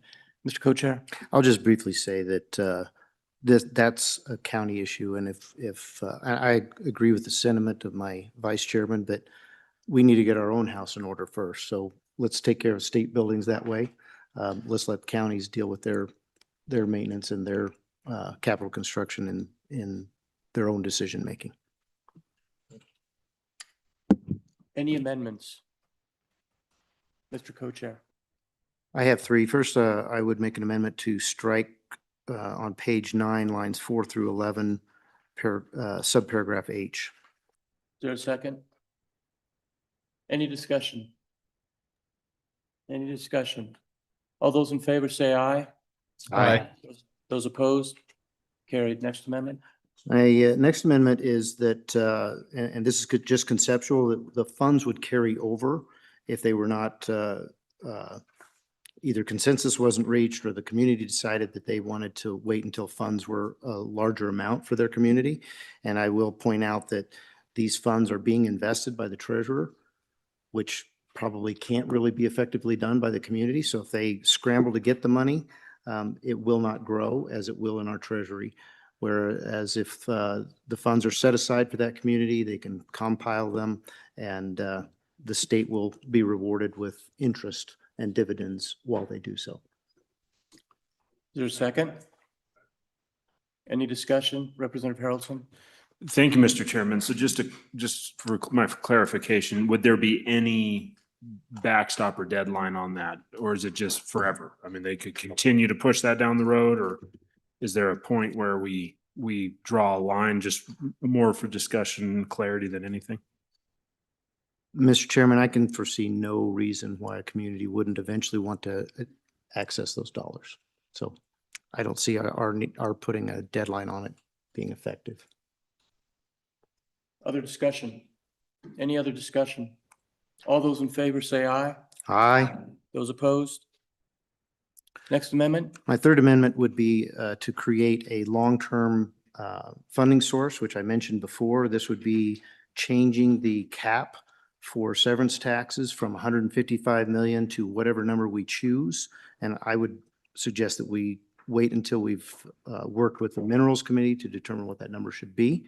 But that we would increase the cap and adjust percentages and include a new line, and that would be for community consensus grants on the lines that include the general fund, water 1, 2, 3, cities, towns, highway fund, counties, county road construction fund, and cities, towns and counties capital construction. Is there a second? Discussion?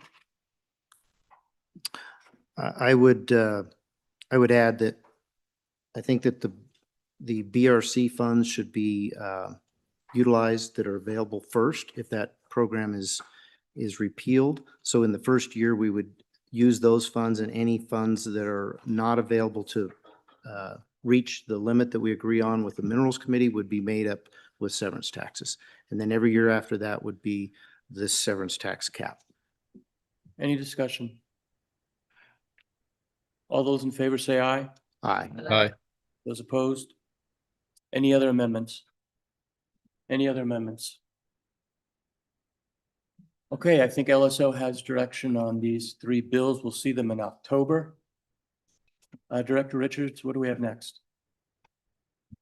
Mr. Chairman, members of the committee, you have a presentation and introduction by Trustee Paul Ulrich from the University of Wyoming Trustees and the university's new president, President Reeves.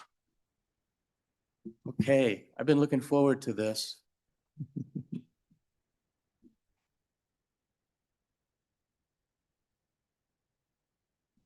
Very happy to have you all here today. Very happy.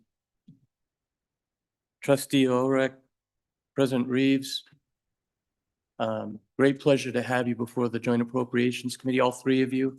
Thank you. And please introduce yourselves and take it away. Mr. Chairman, Mr. Co-Chairman, Paul Ulrich, General Energy Vice President, and I do have the distinct honor of being a trustee at our University of Wyoming. Our charge is fairly direct as a university: student success, first and foremost, without question, institutional excellence, and all in the service of Wyoming. When we went through the selection process for a new and 29th president of the university, certainly we had a tremendous amount of well-qualified candidates. But from my perspective, and certainly many others, qualities I was looking for were leadership, integrity, honesty, grit, a strong understanding, if not roots in Wyoming, and good decision-making. And overall, for the most part, as we were going through that selection process, one individual rose to the top consistently. And that would be Brigadier General Shane Reeves. I will tell you, committee, as a Navy veteran, that I did have some reservations in his decision leaving Rock Springs, Wyoming to join the Army versus my beloved Navy. However, after getting to know Brigadier General Reeves, he certainly has, in most part, overcome that. So, Mr. Chairman, Mr. Co-Chairman, if you'll indulge me, I'll give a quick bio, and then I'd obviously love to turn this over to our 29th president of the University of Wyoming. Raised in Wyoming and a graduate of Rock Springs High School, Shane Reeves serves today as our 29th president of UW. Prior to his appointment as president, he retired from the Army as a brigadier general, most recently serving as the 15th dean of the Academic Board of the United States Military Academy at West Point, where he led the Academy's academic enterprise and served as its chief academic officer. A respected leader, educator, and legal scholar, he has built a career defined by service, innovation, and a deep commitment to developing leaders of character. His experience speaks directly to the work of a public university, teaching and mentoring undergraduates, developing faculty, growing research, partnerships, and aligning academic programs with the needs of the students and the state. And Mr. Chairman, I think that's a key element of why he had overwhelming support is that right there, and why I could not be happier he's sitting here. A 1996 graduate of West Point, he began his Army career as an armor officer in the 11th Armored Cavalry Regiment, leading soldiers at the platoon and troop levels. Selected for the Army's funded legal education program, he earned his Juris Doctorate from the College of Wyoming, Mary, graduating in the top 10% of his class and serving on the law review, before completing an LLM in military law at the Judge Advocate General's Legal Center and School. As a judge advocate, he served as Chief of Legal Assistance at Fort Riley, Brigade Judge Advocate in Iraq with the 1st Armored Division, Senior Trial Counsel with the 1st Infantry Division, and Deputy Legal Advisor at Joint Special Operations Command. His service was recognized with the Army Distinguished Service Medal, the Legion of Merit, and the Bronze Star. Before relocating to Laramie in 2026, he and his wife Kimberly called West Point home for 15 years. They have 3 children, and Mr. Chairman, Mr. Co-Chairman, incredibly pleased to introduce our new president of the university today. Thank you. So General, as someone who spent 26 years as an infantry officer and aide de camp, I thank you for your service. I'm really excited about the leadership that you're going to be providing for UW. But somehow I will always see you, sir, with that flag, that General Flag Officer. But would my co-chair like to say anything before we give it over to our new president? Thank you. Thank you for being here. Yes, sir. Excited to have this opportunity to meet you, and been reading about you and appreciate your service to this country, and now your service that will be taking off for the University of Wyoming. Unfortunately, I do share Trustee Ulrich's concerns about the Navy versus the Army. But we'll let that go for now. I'll defer to Trustee Ulrich. Thank you, sir. Thank you for being here. Yes, sir. General, please. So it's great to see those of you I know, those of you I don't know. It's great to meet you. I am Shane Reeves. I am the president of your university. I'd like to thank Mr. Chair and Co-Chair for the opportunity to speak with you all this morning.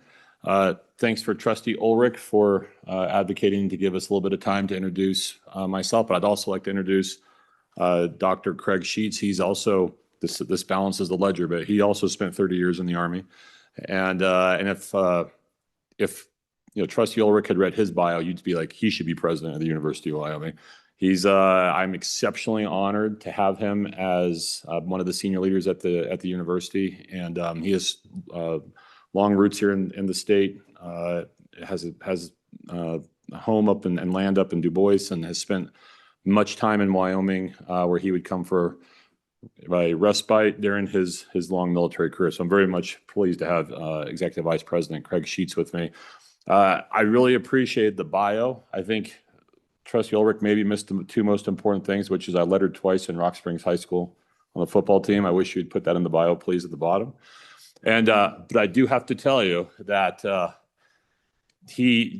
Navy, you guys got, like, I lived through a 14-year losing streak between Army and Navy, and it was rough, I will tell you. And that you want to talk about resilience. I had a moment at year 9 of the streak where it looked like we were driving to win the game. We were at the 7-yard line.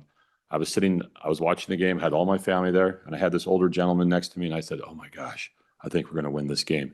And then we proceeded to fumble, and Navy recovered, and we lost. And he looked at me, he said, I just want to win before I die. And I said, me too.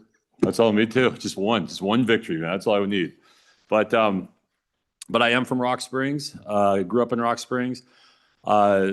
So many of the values that I consider the strength of the state, I learned as a kid before I went off to West Point and served in the Army. But many of those values were just confirmed in the Army, that things like grit, tenacity, character, independence of thought and action, or as I heard it just recently this morning downstairs, independent personal accountability culture. Those are the things that really make this state so phenomenal. And it's one of the reasons I'm so excited to be back in my home state and have a chance to spend time with not just the great people, but also to lead our incredible university. I have one more story that I think highlights how that my upbringing was informative. I remember there was a big controversy and push about seatbelts. If you may remember this, at some point in time, a law was passed that said you must wear a seatbelt in your car. And so I know my dad came out one day and said, you know, Shane, we're going to get car seat covers. We're going to tuck all the seatbelts into the car. We're going to cover them up with car seat covers. I'm like, Dad, I want to use a seatbelt. He's like, no one's going to tell us to wear a seatbelt. So you tuck it away. I'm like, so I didn't have seatbelts for like 6 years of my life because we were told to do it, right? And so, and I've always loved that about this state, true independence of thought and action, and it means so much to what we're trying to do at the university. And there's a couple of things that we're going to work on at UW, I think, that are important. And one of them I don't think is going to be a big surprise, but we need to grow the university. I could talk about the demographic decline, the birth dearth, the enrollment cliff that is a societal issue across this nation, and it's particularly stark in the state of Wyoming. And in higher education, there are either haves or have-nots. And increasingly, those haves and have-nots are being broken into binary camps. And it's important for the University of Wyoming, as this state's indispensable institution and one 4-year institution, to not be in the have-nots. And that's going to require some creativity. It's going to take a little bit of risk, but we are going to grow the university, and primarily through competing with border states and others, to ensure that the nation understands the unique advantages that are offered by the University of Wyoming. The campus culture is a very important part of what we're trying to create at the University of Wyoming. We had a really amazing few days this last weekend. We had move-in, and all the freshmen come in on Friday and Saturday, and really great credit to Craig and his team. I said, we really need to make this take something that is oftentimes stressful, anxious, and concerning, and actually turn it into something that's seamless and fun, and builds a team. And that team for me is the entire university and really the state, very much a team-focused individual. And if you would have been there, you'd have been very proud of not just the operation itself, the tactical functioning of getting these kids into their dorms, and watching Craig Sheets move a piano. That was impressive. But really, it was watching the upperclassmen come out and meet the freshmen and help them move. And it was the whole community, the basketball team, the soccer team, the fraternities, the sororities, young students, kids from all over the place who came out, met these parents, met these kids, came with carts, put their things into the carts, moved them up into the dorms, and something that oftentimes is a stress turned into something really exciting and fun. And it was a blast to be at. It was so enjoyable. And there was just a spark, and there was a dynamic aspect to it that is something that we're going to double down on, because in this age when people are so connected, they're actually quite isolated. And I watched these young people, and I learned from that day, watching the upperclassmen and the freshmen interact. I thought, oh, you know what they're really seeking is connection, and so they want to do things. They want to have fun together. They want to spend time together. That's what they're looking for. And so part of our job is to develop them clearly with a rigorous and robust academic experience, but also to develop them as young people that pragmatically results in being employable. If you can find a young person who can make eye contact, shake hands, hold themselves accountable, and also have the intellectual depth that we expect from a college graduate, then they can go very, very far. Sports are very important to the university, and it's not just important in a theoretical or philosophical or notional way. Athletics are the front porch of the university, and in a very pragmatic way, they result in growth in terms of enrollment and admissions. And there's example after example. There's if you look at Duke, for example, prior to Coach K, Duke was a regional school in North Carolina. After Coach K comes and creates Duke basketball, it's now one of the top 10 universities in the country with a 2% acceptance rate. I could continue to go on about, you could look at University of Indiana right now, you can look at Butler, you can look at Gonzaga, you can look at Boston College. There's example after example, and I support our athletic director, who I think is wonderful, Tom Berman, completely. And my goal is to resource him and support him and make UW sports not just competitive, but win. And win in the right way, but win. And winning is a really important component of what we're looking to do. And then I would tell you that really focused on amplifying the impact of the University of Wyoming's intellectual capital. And there's a lot of amazing research that's taking place across the university. And that research is focused on a lot of things that are Wyoming-centric.